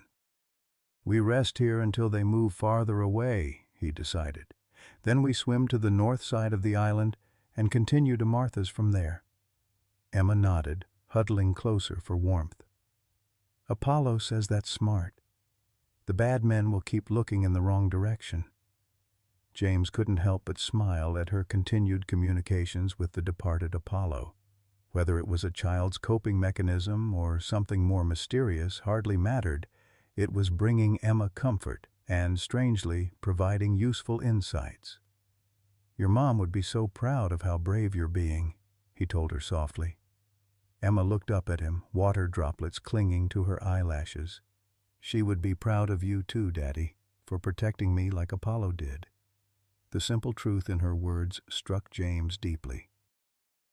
He had spent years protecting others in war zones across the world, But nothing had ever mattered as much as keeping this one child safe, first from the grief of losing her mother, and now from those who would harm her to protect their corruption. "Let's get you warmed up a bit before our next swim," he said, rubbing her arms gently. "Tell me more about what Apollo is showing you." As Emma described her vivid dreams of Apollo leading her through mysterious places, many of which matched real locations around Oak Ridge with unsettling accuracy, James kept watch on the motorboat. Patterson and his accomplice had expanded their search area, moving gradually away from the island toward the western shore. "They're going to check all the docks," James realized aloud, "including Martha's cabin." "Will Martha be okay?" Emma asked, concern evident in her voice. "Martha was FBI for 30 years, sweetheart. She can handle Officer Patterson." Indeed, at that moment, Martha Wilson was standing on her cabin's dock with a shotgun cradled in her arms, Catherine Reynolds beside her, both women watching the approaching motorboat with expressions that promised no easy victory for Aegis tonight. From their hidden position on the island, James watched as Patterson's boat approached Martha's cabin dock. Even from this distance, he could make out Martha's unmistakable stance, feet planted firmly, shotgun visible in the dock lights. The boat slowed, Patterson's voice carrying across the water in fragments. "Looking for Lawrence and his daughter. Seen them?" Martha's reply was too distant to hear clearly, but her body language spoke volumes. The slight shift forward, the raised chin. James had seen that posture in hardened operatives facing down threats with absolute conviction. The confrontation lasted several minutes before Patterson's boat finally pulled away, continuing its sweep of the shoreline. James turned his attention back to Emma, who had stopped shivering as her clothes began to dry in the warm night air. "They're leaving Martha's cabin," he told her, "but they'll keep searching the lake." Emma nodded, her face solemn in the filtered moonlight. "Apollo says we should go to the boathouse." James frowned. "The boathouse? Emma, that's the last place we should go. Patterson and his men were just there." "Not anymore," Emma insisted. "They're all looking for us on the water now. Apollo says the boathouse is empty and there's something important still there, something they missed." James studied his daughter's face, seeing not delusion, but absolute certainty. These messages from Apollo had proven accurate too many times to dismiss entirely. What kind of something important? Emma's brow furrowed in concentration. Pictures. In the walls. James's tactical mind processed this information. If Reynolds had hidden evidence within the structure itself, Patterson and his men might have missed it in their hurry to remove the obvious files and photographs. "It's risky," he said, thinking aloud. "But if there's crucial evidence still there, Apollo wouldn't tell us if it wasn't safe," Emma said with the simple faith of a child who had never known her dog to fail her. James made his decision. "We'll approach from the water, stay hidden, and check if it's truly empty. At the first sign of danger, we retreat. Understood?" Emma nodded solemnly.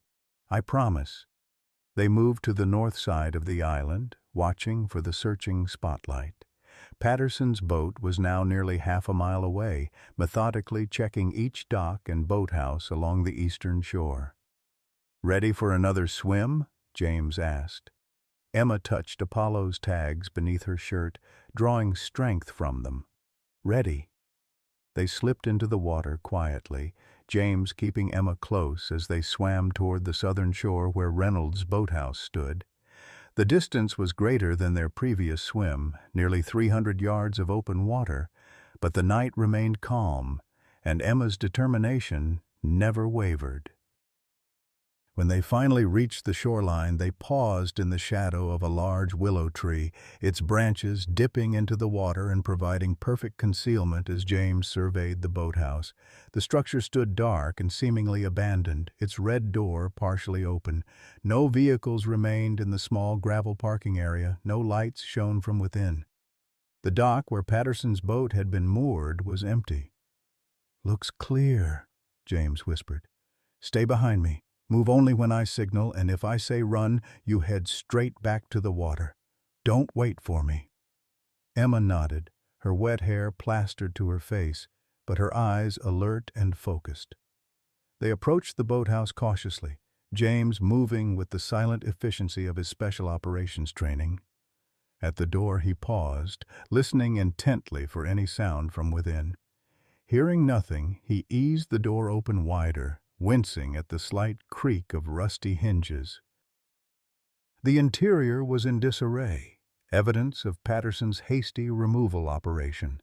Empty file cabinets stood with drawers pulled out, shelves had been cleared, and the wall where Reynolds had displayed his surveillance photos was now bare, except for a few remaining thumbtacks. "They took everything," James said quietly, disappointment evident in his voice. Emma shook her head, moving past him toward the far wall. "Not everything. Apollo says, look here." She pointed to a section of wood paneling that appeared identical to the rest of the wall. James examined the area carefully, running his fingers along the edges of the paneling. There, a slight depression that shouldn't exist. He pressed it, and a small section of the wall popped open, revealing a hidden compartment. Inside was a waterproof container. James removed it carefully and opened the lid to find a stack of photographs, a small notebook, and a USB drive. "This is what Apollo wanted us to find," Emma whispered, her expression vindicated. James examined the contents quickly. The photographs showed Chief Briggs, Judge Harmon, and several other prominent Oak Ridge officials at what appeared to be Aegis meetings. The notebook contained dates, names, and actions taken against specific families, meticulous records of harassment campaigns, all in Reynolds's handwriting. "This is their insurance," James realized aloud. Reynolds kept evidence against his superiors in case they ever turned on him. A noise outside, the crunch of gravel under tires, interrupted his examination. Headlights swept past the windows as a vehicle pulled into the parking area. "Hide," James whispered urgently, closing the container and tucking it inside his still damp shirt. They retreated to a storage closet just as the boathouse door opened fully. From their hiding place, they could see Officer Patterson enter, followed by the same civilian who had been helping him earlier, a muscular man with a shaved head and a distinctive neck tattoo. "I'm telling you, I saw movement in here," the civilian insisted. "Could have been Lawrence." Patterson looked skeptical. "We've been watching the water. How would he get here without us seeing him? Maybe he was already here, waiting for us to leave." Patterson surveyed the ransacked room. "Check everything. If he's here, we need to find him before the state police return in the morning." The two men began a methodical search of the boathouse, moving closer to the closet where James and Emma hid. James assessed their options, limited and increasingly dangerous. The closet had no rear exit, and the only window was too small for him to fit through, though Emma might manage it. He leaned down to whisper in Emma's ear, "When they open the door, I'll create a diversion. You run for the window, get out, and head straight to Martha's cabin along the shore." Emma's eyes widened in fear. "I'm not leaving you, Daddy." "You have to," James insisted gently. "The evidence you found needs to reach Martha. It's the only way to keep you safe." Before Emma could protest further, Patterson's voice came from directly outside the closet door. "Check in here." James positioned himself to spring forward the moment the door opened, ready to give Emma her chance to escape. But as the civilian reached for the handle, another voice called from outside. "Patterson, we found their canoe, north side of the island." Patterson turned away from the closet. "You sure it's theirs?" "Green aluminum, 2 paddles, has to be them." Patterson hesitated, clearly torn between continuing the search of the boathouse and pursuing this new lead. "If they're on that island, they're trapped," the civilian urged. "We need to move now before they try swimming again." With a final glance around the boathouse, Patterson nodded. "Let's go. Radio the others. I want boats surrounding that island in 5 minutes." As suddenly as they had appeared, the men were gone, the sound of their vehicle fading as they raced back to the dock where their boat waited. James and Emma remained frozen in the closet for several long moments, hardly daring to breathe. Finally, James eased the door open and surveyed the empty boathouse. "That was close," he whispered. Emma looked up at him, her eyes wide with a mixture of fear and something else, almost triumph. "Apollo led them away." "What do you mean?" "In my dream last night, Apollo swam to that island. I think that's why I knew to tell you about it. So they'd find our canoe there instead of finding us here." James studied his daughter's face, wondering at the workings of grief, intuition, and perhaps something beyond his understanding. "Either way, we need to move quickly. They'll realize their mistake soon enough." They exited the boathouse cautiously, the container of evidence secure against James's chest. In the distance, they could see the lights of several boats converging on the small island they had just left. "We can't risk swimming to Martha's cabin now," James said, calculating distances and sight lines. "Too much activity on the water. We need another way." Emma pointed to a path barely visible in the moonlight, leading away from the boathouse through the woods. "Apollo says follow the deer trail. It goes all the way around the lake to Martha's." "That would take hours," James objected. "But no one will look for us there," Emma reasoned. "All the bad men are on boats." James considered their options. The water route was faster, but exposed them to detection. The forest path was longer, but offered concealment. With Patterson and his men focused on the island and the water, the land route suddenly seemed the safer choice. "All right," he decided, "but stay close to me. The woods can be disorienting at night." They set off along the narrow trail, James leading the way with Emma directly behind him. Despite her exhaustion, swimming across the lake twice, the emotional strain of the day, Emma maintained a steady pace, her resilience remarkable for a child her age. The path wound through dense forest, occasionally offering glimpses of the lake through the trees. In the distance they could see the boats still circling the island, searchlights sweeping the water and shoreline. "They're going to be angry when they realize we're not there," Emma observed. "Very angry," James agreed, "which is why we need to reach Martha's cabin before they expand their search area." They walked for nearly an hour, the trail occasionally branching in confusing ways. Each time they reached a fork, Emma would pause, touch Apollo's tags, and then point confidently in one direction.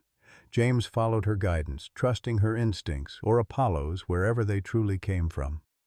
The forest gradually thinned as they approached the northern end of the lake, where Martha's cabin was located. Through the trees they could see lights, not the harsh searchlights of Patterson's boats, but the warm glow of cabin windows. "Almost there," James encouraged, noting Emma's increasingly tired steps. As they emerged from the forest edge, the cabin came into full view, a rustic two-story structure perched on a slight rise above the lake, its dock extending into the water. A figure stood on the porch, silhouetted against the interior lights. "Martha," James identified with relief. They had taken only a few steps toward the cabin when headlights suddenly illuminated the driveway. A police cruiser pulled up, blocking the path to the cabin. James pulled Emma back into the shadow of the trees. "Stay down," he whispered. The cruiser's door opened, and Officer Patterson stepped out, looking grim and determined. He approached the cabin alone, his hand resting on his holstered weapon. Martha stepped forward to meet him, her shotgun nowhere in sight, but her stance no less formidable.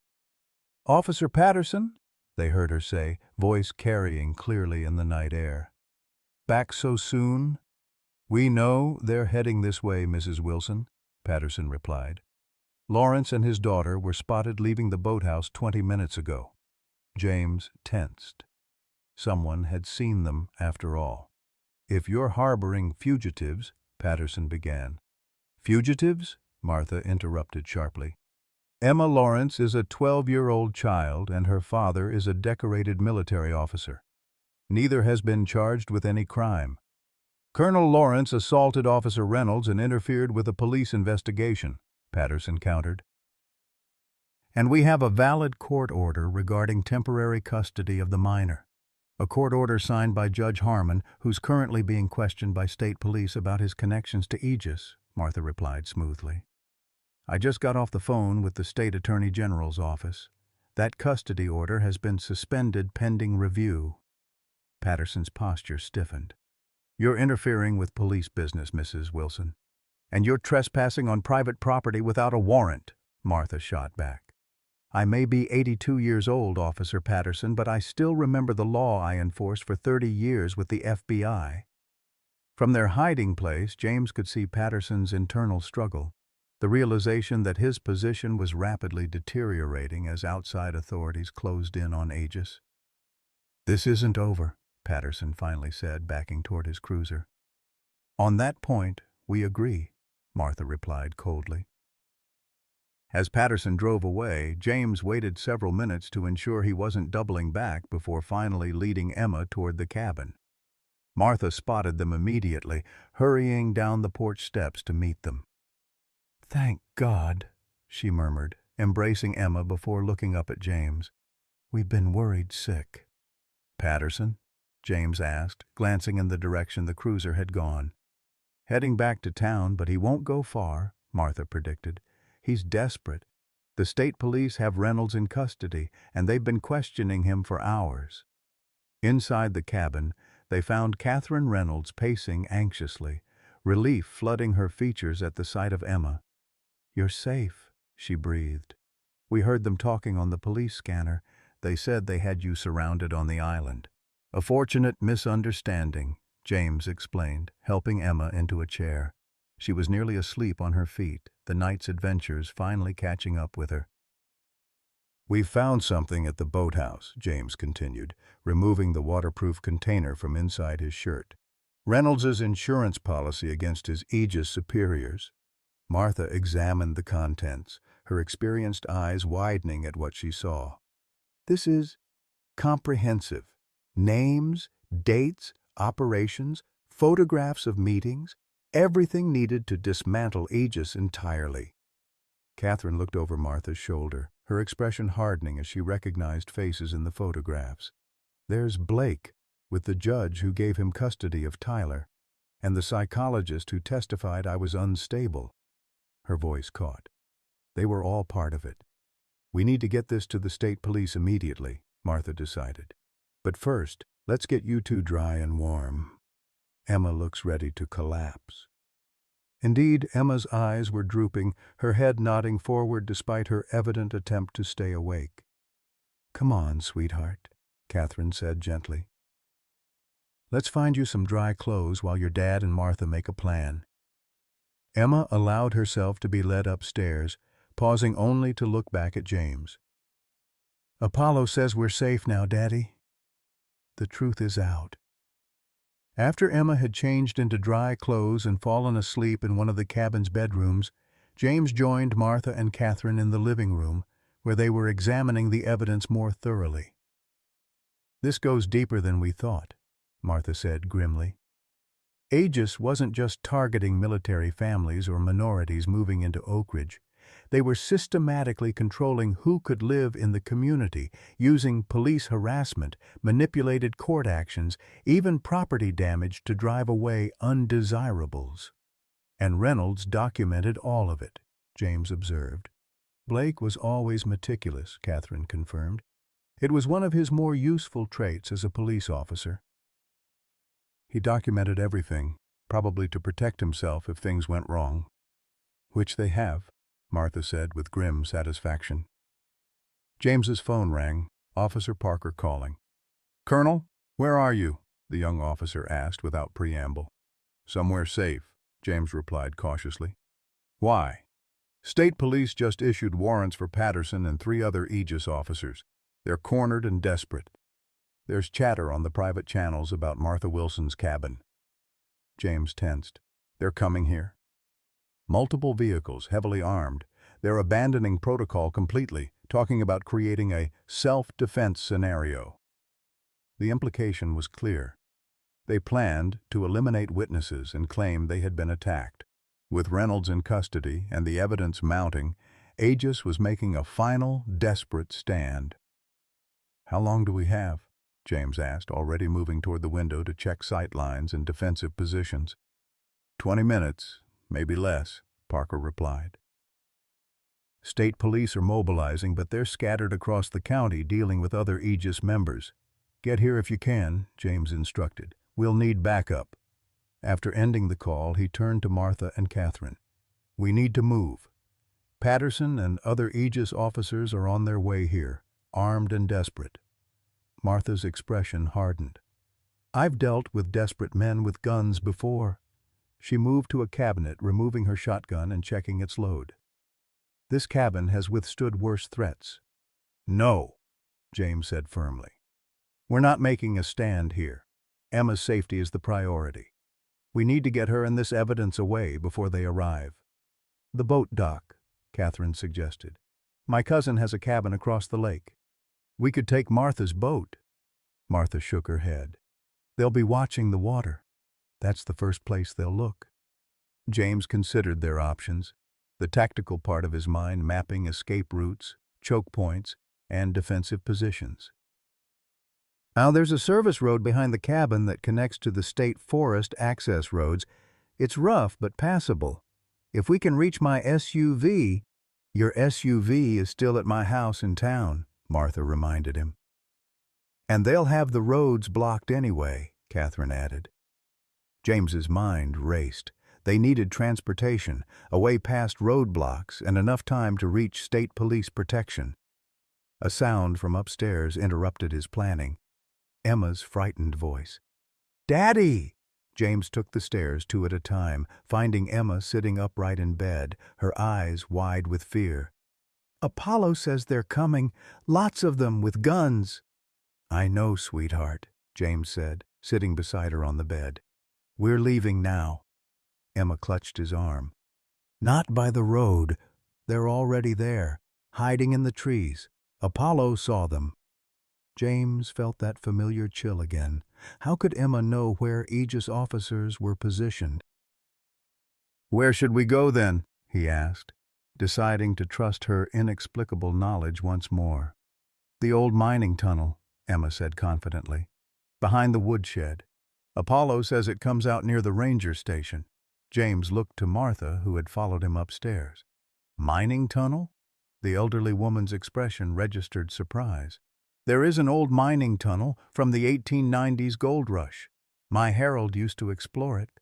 But how could Emma possibly know about it? It's not on any modern maps."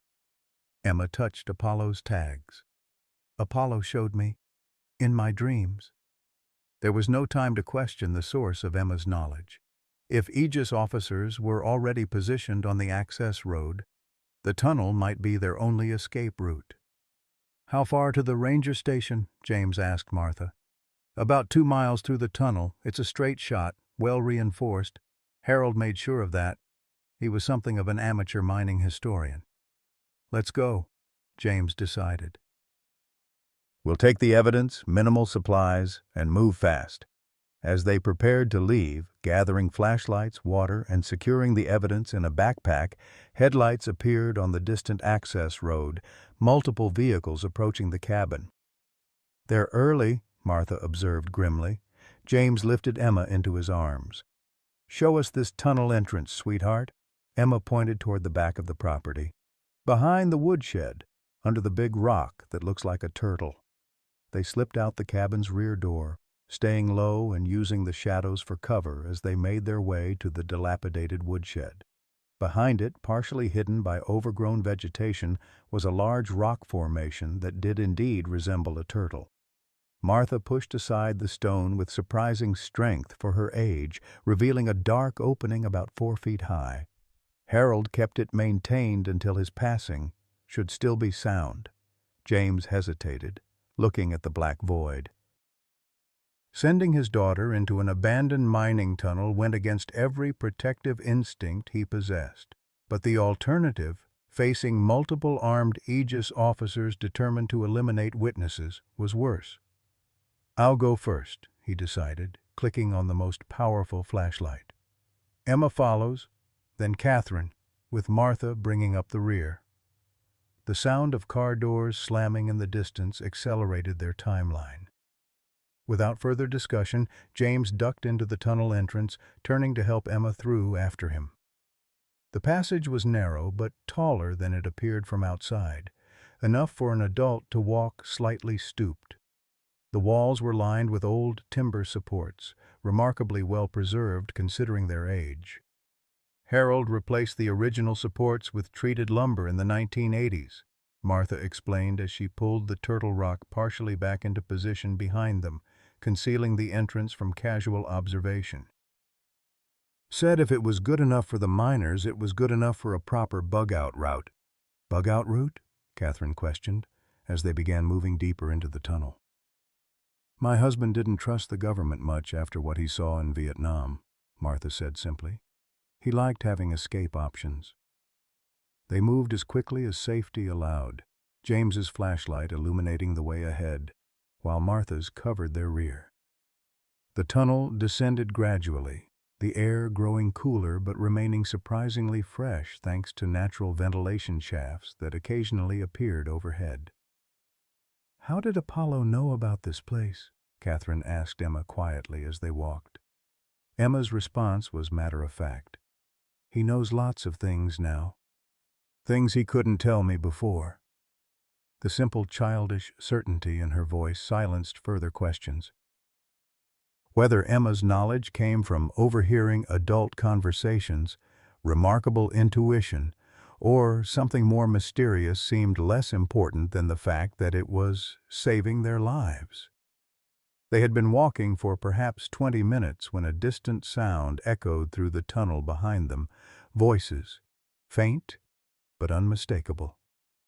"They've found the entrance," James said, increasing his pace. "How much further?" "Another mile at least," Martha estimated. "The tunnel widens ahead. We can move faster there." As if confirming her words, the passage gradually expanded until they could walk upright, making better time despite the uneven floor. Emma kept pace admirably, her earlier exhaustion seemingly forgotten in the urgency of their escape. The voices behind them grew more distinct, at least 3 men, their footsteps echoing in the confined space. "They're gaining on us," Catherine warned. James made a quick decision. "Martha, you know this tunnel best. Take Emma and Catherine ahead to the ranger station. I'll slow them down." "Daddy, no!" Emma protested, clutching his hand. "Apollo says stay together." Martha looked equally reluctant. "We're not leaving you behind, Colonel." "I'm not asking," James replied firmly. "Emma's safety is the priority. So is getting this evidence to the state police." Before they could argue further, a flashlight beam swept the tunnel behind them, followed by Patterson's voice. "I see movement ahead. Lawrence, stop right there." "Go," James urged, gently pushing Emma toward Martha. "I'll catch up." Martha made the tactical choice, taking Emma's hand and pulling her forward. "This way, quickly." Catherine hesitated only briefly before following, leaving James alone in the widened section of tunnel. He switched off his flashlight, allowing darkness to conceal him as he pressed against the rough wall, waiting. The pursuing flashlight beams grew brighter, accompanied by the sound of hurried footsteps. James counted 3 distinct patterns, Patterson and 2 others, moving with the confidence of men who believed they had their quarry trapped. "Lawrence," Patterson called again. "It's over. You've got nowhere to go." James remained silent, calculating distances and timing. The first flashlight beam appeared around the bend, followed by Patterson's silhouette. Behind him came 2 more figures, the civilian with the neck tattoo and another uniformed officer James didn't recognize. He waited until they were fully committed to the widened chamber before making his move. With practiced efficiency, he targeted the trailing officer first, a swift strike, rendering the man unconscious before he could cry out. The civilian reacted faster than James anticipated, turning and raising what appeared to be a hunting rifle. James ducked as the shot echoed deafeningly in the confined space, the bullet striking the tunnel wall and sending rock fragments flying. Patterson spun, his service weapon drawn. "Drop him, Deeks." The civilian, Deeks, chambered another round, but James was already moving, using the darkness and his combat training to close the distance. A sweeping kick sent the rifle clattering away before a precise strike to Deeks's throat left him gasping for air. Patterson fired blindly into the darkness, the muzzle flash temporarily illuminating the chaotic scene. James felt a burning sensation across his upper arm as a bullet grazed him, but adrenaline kept the pain at bay as he continued his advance. "It's over, Patterson," James said, his voice seeming to come from everywhere in the tunnel's acoustic peculiarity. "State Police have Reynolds. They have the evidence. Aegis is finished." "Nothing's finished until I say it is," Patterson snarled, firing again into the darkness. James used the muzzle flash to pinpoint Patterson's position, then launched himself forward in a tactical move perfected through years of close-quarters combat training. Within seconds, he had disarmed the officer and pinned him against the tunnel wall. "This ends now," James said firmly. "Too many people have been hurt already." Patterson struggled briefly before going still, a calculating look replacing his rage. "You think this is just about Oak Ridge? About Reynolds's vendetta? Aegis has chapters in 12 counties. We're everywhere, Lawrence. You can't stop what's coming." "Watch me," James replied, securing Patterson's hands with the officer's own handcuffs. With both Deeks and Patterson subdued and the third man still unconscious, James collected their weapons and flashlights. He briefly considered bringing the men with him, but decided against it. Moving prisoners through the narrow tunnel ahead would slow him down too much. Instead, he used Patterson's radio to send a clear message to any remaining Aegis members. "This is Colonel James Lawrence. I have officers Patterson and Griffith, plus civilian Deeks, in custody in the old mining tunnel. Your organization is exposed. State Police have all of Reynolds' evidence. Stand down now or face federal civil rights charges." He dropped the radio beside the restrained men and continued down the tunnel, moving quickly to catch up with Emma and the others. The wound on his arm throbbed, but a quick examination with his flashlight confirmed it was indeed just a graze, painful but not serious. James had gone perhaps a quarter-mile when he heard Emma's voice echoing back through the tunnel. "Daddy, hurry!" He increased his pace, rounding a final bend to find Emma waiting with Martha and Catherine at what appeared to be the tunnel's exit, a heavy wooden door reinforced with metal banding. "You're hurt," Emma said immediately, pointing to his bloodied sleeve. "Just a scratch," James assured her, embracing her tightly. "Nothing to worry about." Martha examined the wound with professional detachment. "Clean through the muscle. You'll need stitches, but it can wait." She turned to the exit door, removing an ancient-looking key from her pocket. Harold's foresight, once again. The door opened with surprising ease, revealing a small clearing in the forest. In the distance, the lights of the ranger station glowed warmly against the night sky.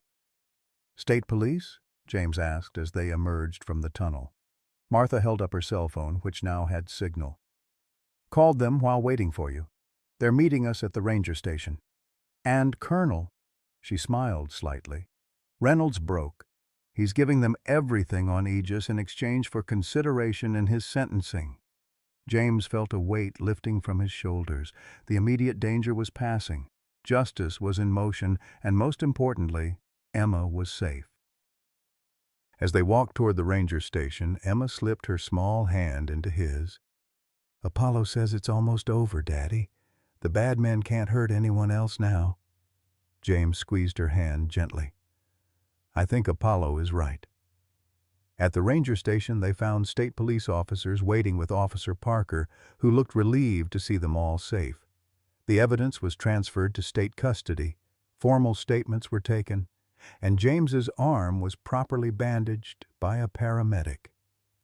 Throughout it all, Emma remained close to her father, Apollo's tag still hanging around her neck, occasionally touching them as if receiving continued guidance from her lost protector. As dawn broke over Lake Montgomery, casting golden light across the water, State Police Captain Miller approached James with an update. "We've arrested 14 Aegis members so far, including Judge Harmon and Chief Briggs. Reynolds has given us names we didn't even suspect." "This goes deeper than anyone realized." "And Patterson?" James asked. "Found exactly where you left them in the tunnel. They're in custody now." Captain Miller hesitated. "Colonel, there's something else you should know. The ballistics report on your daughter's dog came back. The bullet that killed Apollo matches Officer Reynolds' service weapon as expected, but there was a second shot fired that day." James frowned. "A second shot?" Miller nodded grimly. "From Officer Patterson's weapon. According to Reynolds' statement, Patterson had orders to eliminate your daughter if she became too much of a witness. The shot was intended for Emma. Your dog moved at the last second, taking both bullets." The revelation struck James like a physical blow. Apollo hadn't just been killed for standing protectively in front of Emma. He had actively saved her life, intercepting a bullet meant for her. James looked across the ranger station where Emma sat with Catherine, drawing something in her ever-present sketchbook. His daughter was alive because her dog had made the ultimate sacrifice. "Does Emma need to know this?" James asked quietly. Miller shook his head. "Not from us. That's for you to decide when and if the time is right."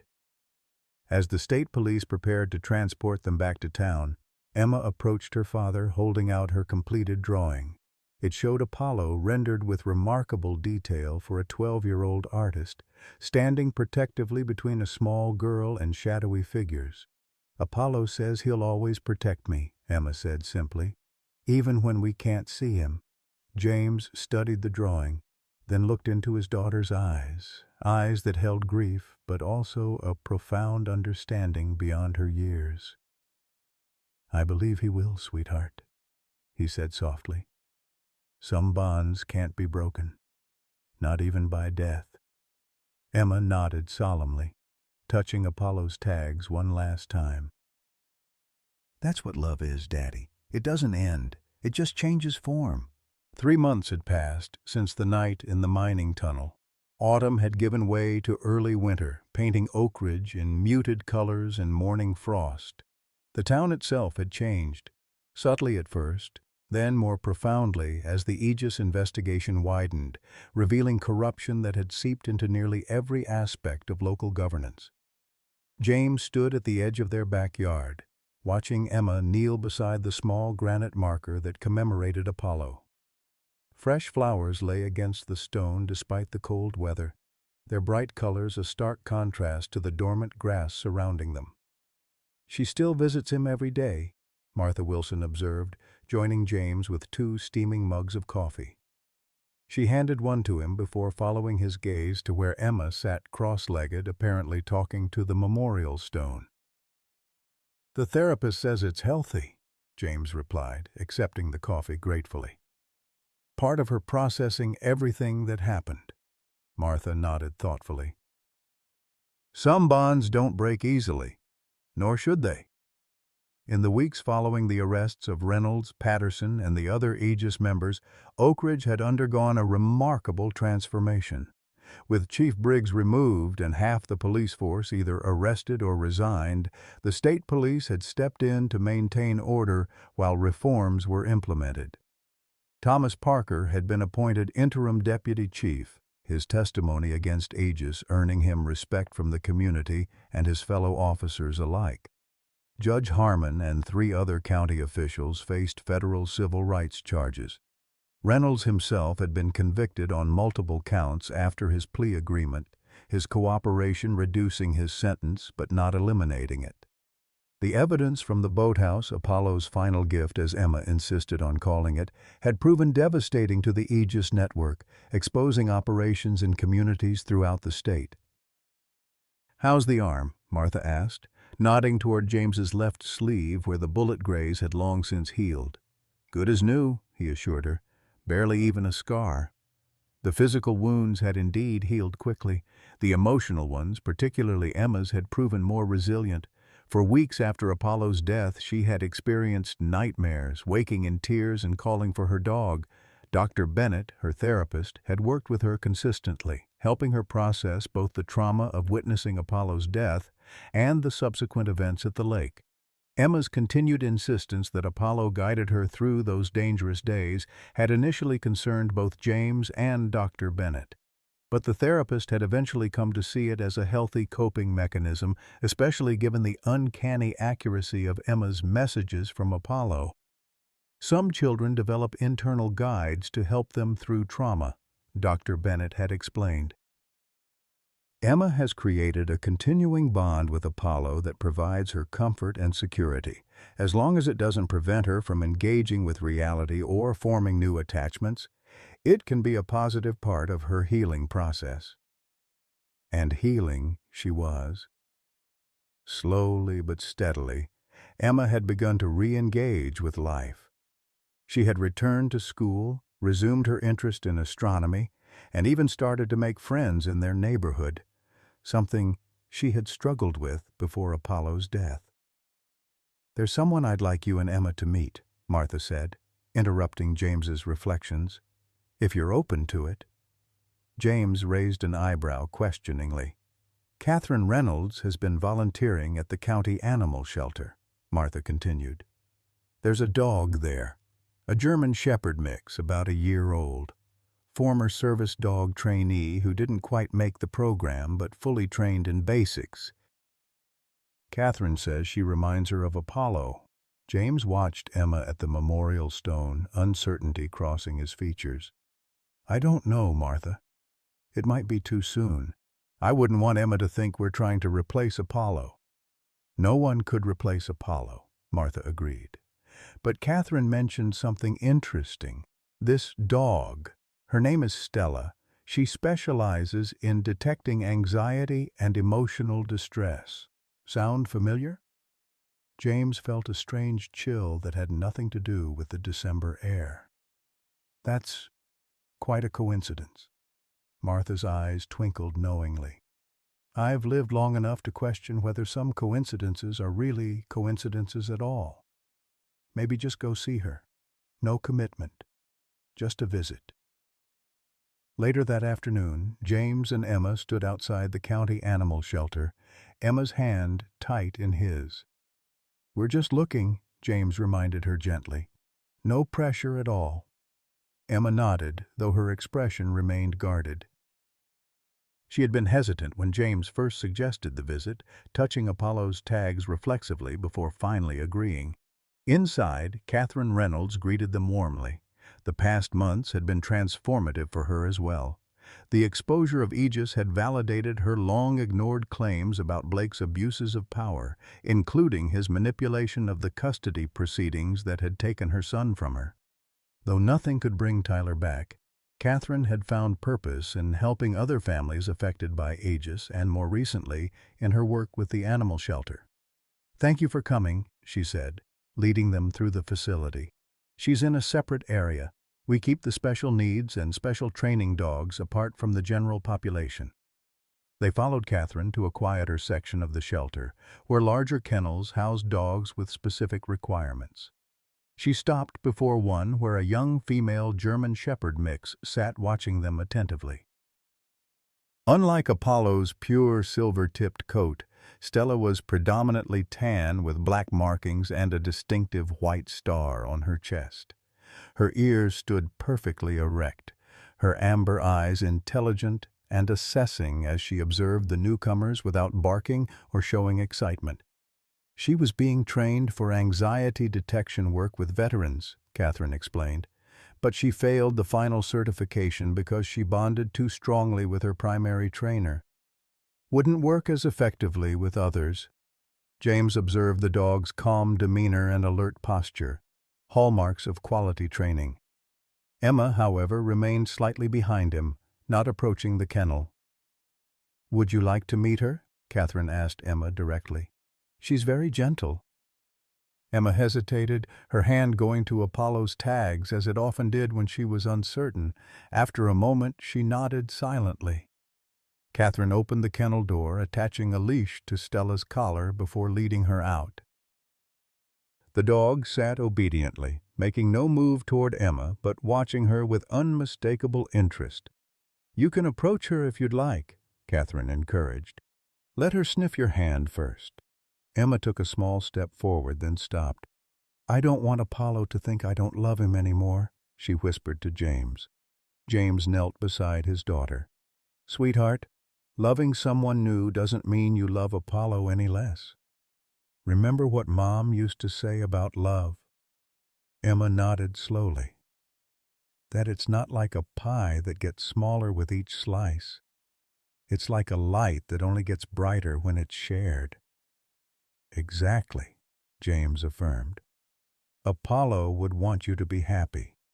He spent his whole life protecting you and making you feel safe." Emma considered this, then approached Stella cautiously, extending her hand palm down as she had been taught.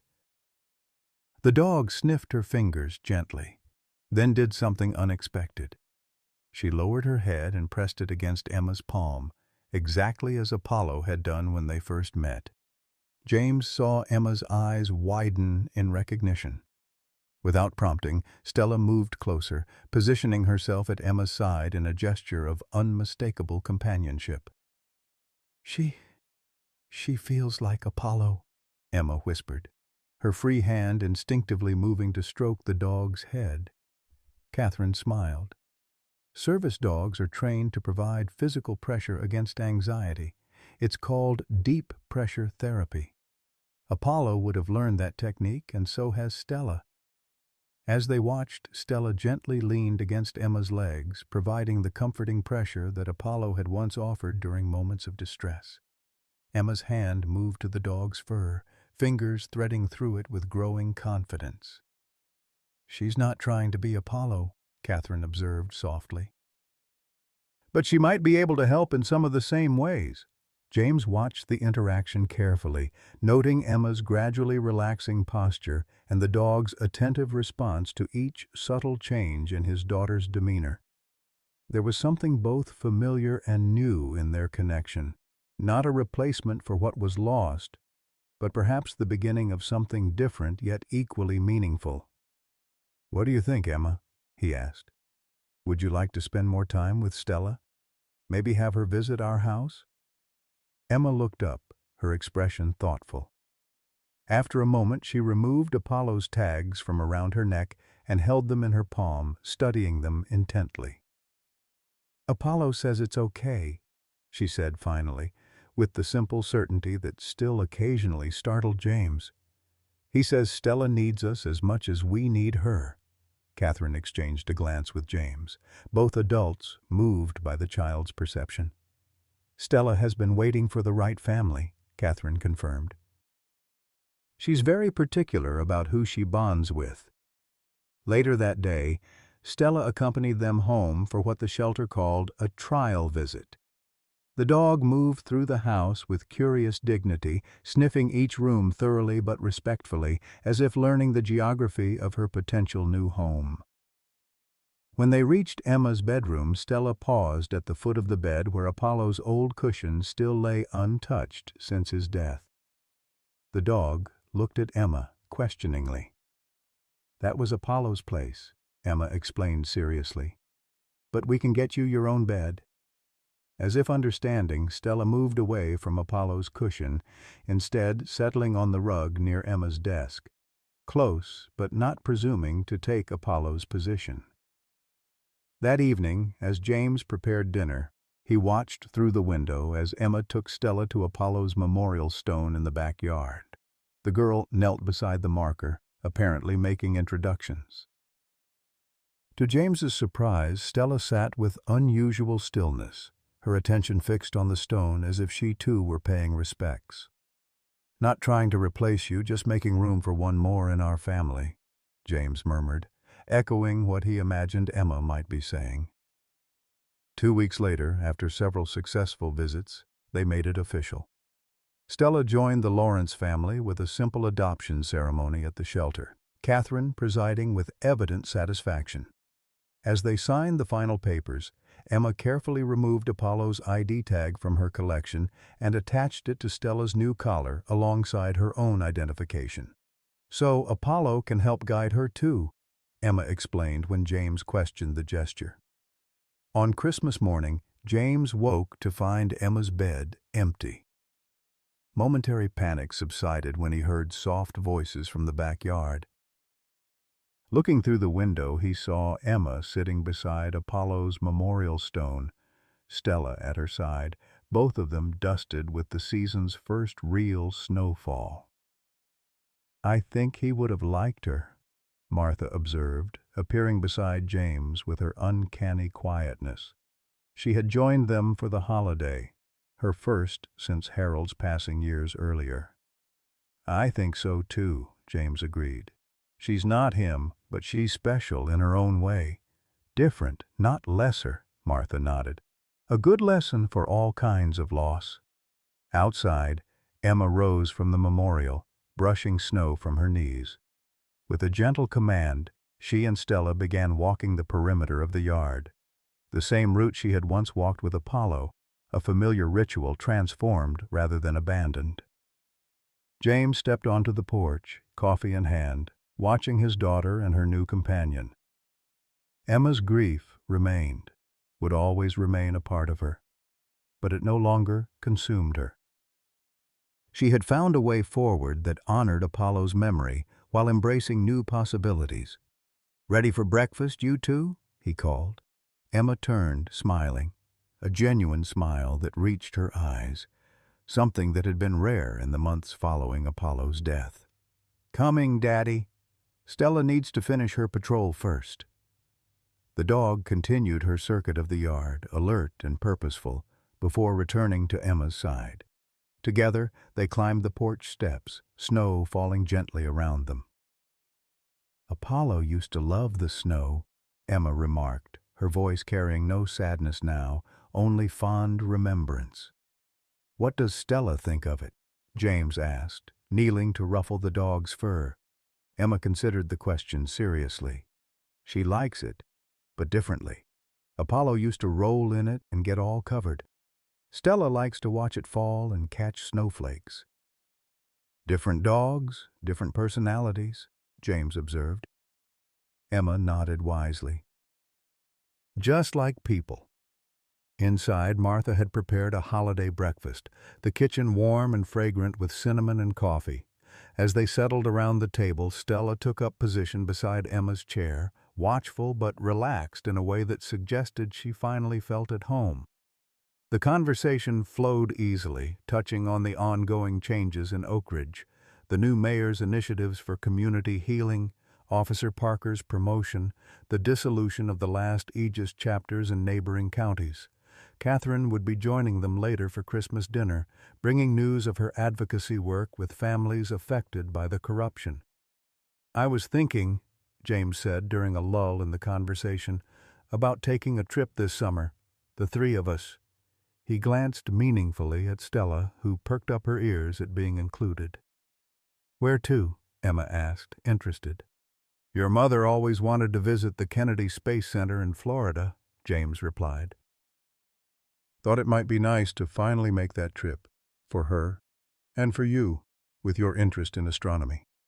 Emma's eyes brightened. "Could we really? Would Stella be allowed?" "She's a certified service dog now," James reminded her. "She's allowed anywhere you go." The formal certification had come through just days earlier. Stella officially recognized as an emotional support animal for Emma, with all the legal protections that status conferred. Emma beamed, reaching down to stroke Stella's head. "I'd like that. I think Mom would too." After breakfast, they exchanged gifts by the small Christmas tree in the living room. When all the wrapped presents had been opened, James brought out one final box, long and narrow, carefully wrapped in silver paper. "This is special," he told Emma, "something I've been working on for a while." Emma unwrapped it carefully to reveal a polished wooden case. Inside, mounted on blue velvet, lay Apollo's service collar and a framed certificate from the Military Working Dog Association, honoring Apollo posthumously for extraordinary courage and sacrifice in the protection of a child. "They don't usually give these for civilian dogs," James explained.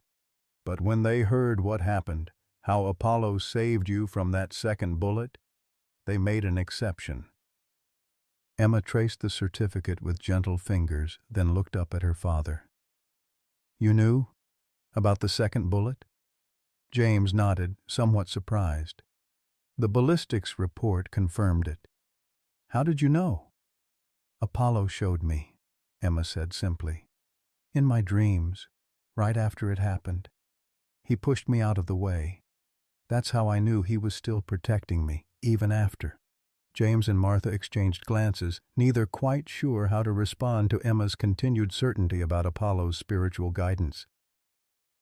"Well," Martha finally said, "I've seen enough in my years to know there are more things in heaven and earth than we can fully explain." Emma carefully closed the wooden case, setting it on the mantel beside a framed photograph of Apollo. "Thank you, Daddy. It's perfect." Later, as twilight settled over Oak Ridge and Catherine joined them for Christmas dinner, James found himself observing the gathering with profound gratitude.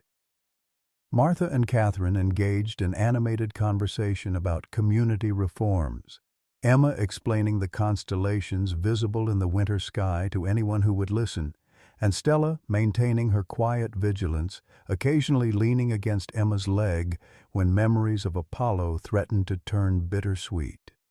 This was not the family he and Eleanor had planned, nor the life he had envisioned when they moved to Oak Ridge. Loss had reshaped them all.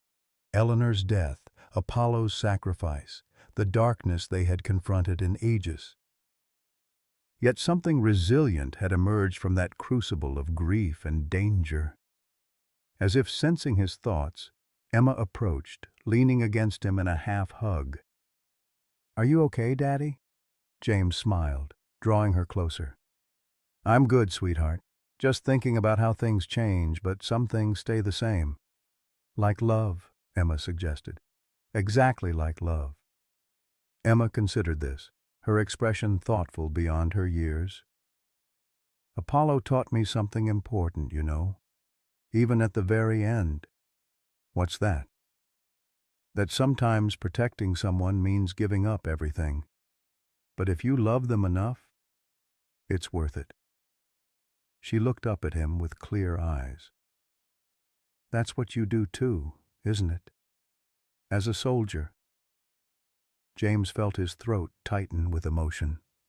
"Yes, that's exactly what we try to do." Emma nodded, satisfied with the confirmation. "Apollo was a good soldier then." "The very best," James agreed softly. Outside, snow continued to fall, covering Oak Ridge in a clean white blanket that symbolized the town's fresh start. Inside, warmth and conversation filled the house that had once seemed so empty after Eleanor's death, and again after Apollo's loss. As evening deepened, James stood at the window watching the snowfall, Stella now at his side as if she too were standing guard. From the living room came the sound of Emma's laughter, a sound that had been absent for too long but was now returning like spring after a harsh winter. Martha joined him, her wise eyes following his gaze to the snow-covered memorial stone just visible in the garden lights. "You know," she said quietly, "Harold used to say that the greatest act of love isn't dying for someone. It's living for them, especially when that's the harder path." James nodded, understanding the truth in those words. Apollo had made the ultimate sacrifice in an instant of courage, But for those left behind, the true test of love was continuing to live fully, to honor that sacrifice through how they chose to go forward. Emma had taught him that. Despite her youth, despite her losses, she had found a way to carry Apollo with her while still opening her heart to Stella, to maintain her memories of Eleanor while creating new experiences, to acknowledge grief without being defined by it. "She's going to be okay," Martha said, not as a question, but as an observation. "Yes," James agreed, watching as Emma called Stella over to join her by the fireplace. "We all are." Outside, the snow continued its gentle descent, covering Apollo's memorial stone in a pristine blanket of white, not erasing what lay beneath, but transforming it into something peaceful and enduring, much like the love that had guided them through their darkest days and would continue to light their way forward. In that moment, James could almost believe that Apollo was indeed still watching over them, his protective spirit as present and powerful as it had been in life. Not as a ghost or supernatural entity, but as the enduring impact of a love so pure and selfless that it transcended even death, living on in Emma's heart, in Stella's companionship, and in the family they were rebuilding together, one day at a time. As we watch Colonel Lawrence and young Emma rebuild their lives after tragedy, their journey reminds us of our own resilience through life's hardest moments. The bond between a child and her loyal German shepherd touches something universal in all of us. That unconditional love that carries us through our darkest days. Whether you've experienced the loss of a spouse like Eleanor or a beloved pet like Apollo, this story speaks to the human capacity to honor what's gone while still embracing what comes next. Just as Apollo's tags found a place on Stella's collar, we too find ways to carry our past loves forward as we create new beginnings. Martha Wilson's wisdom rings true for so many of us. Different, not lesser, is indeed the perfect description for the new chapters we write after loss. What companion animal has made a difference in your life during difficult times? Or perhaps more importantly, how have you managed to honor someone you've lost while still finding joy in the present? We'd love to hear your stories in the comments below. The wisdom you've gained might be exactly what another listener needs to hear today.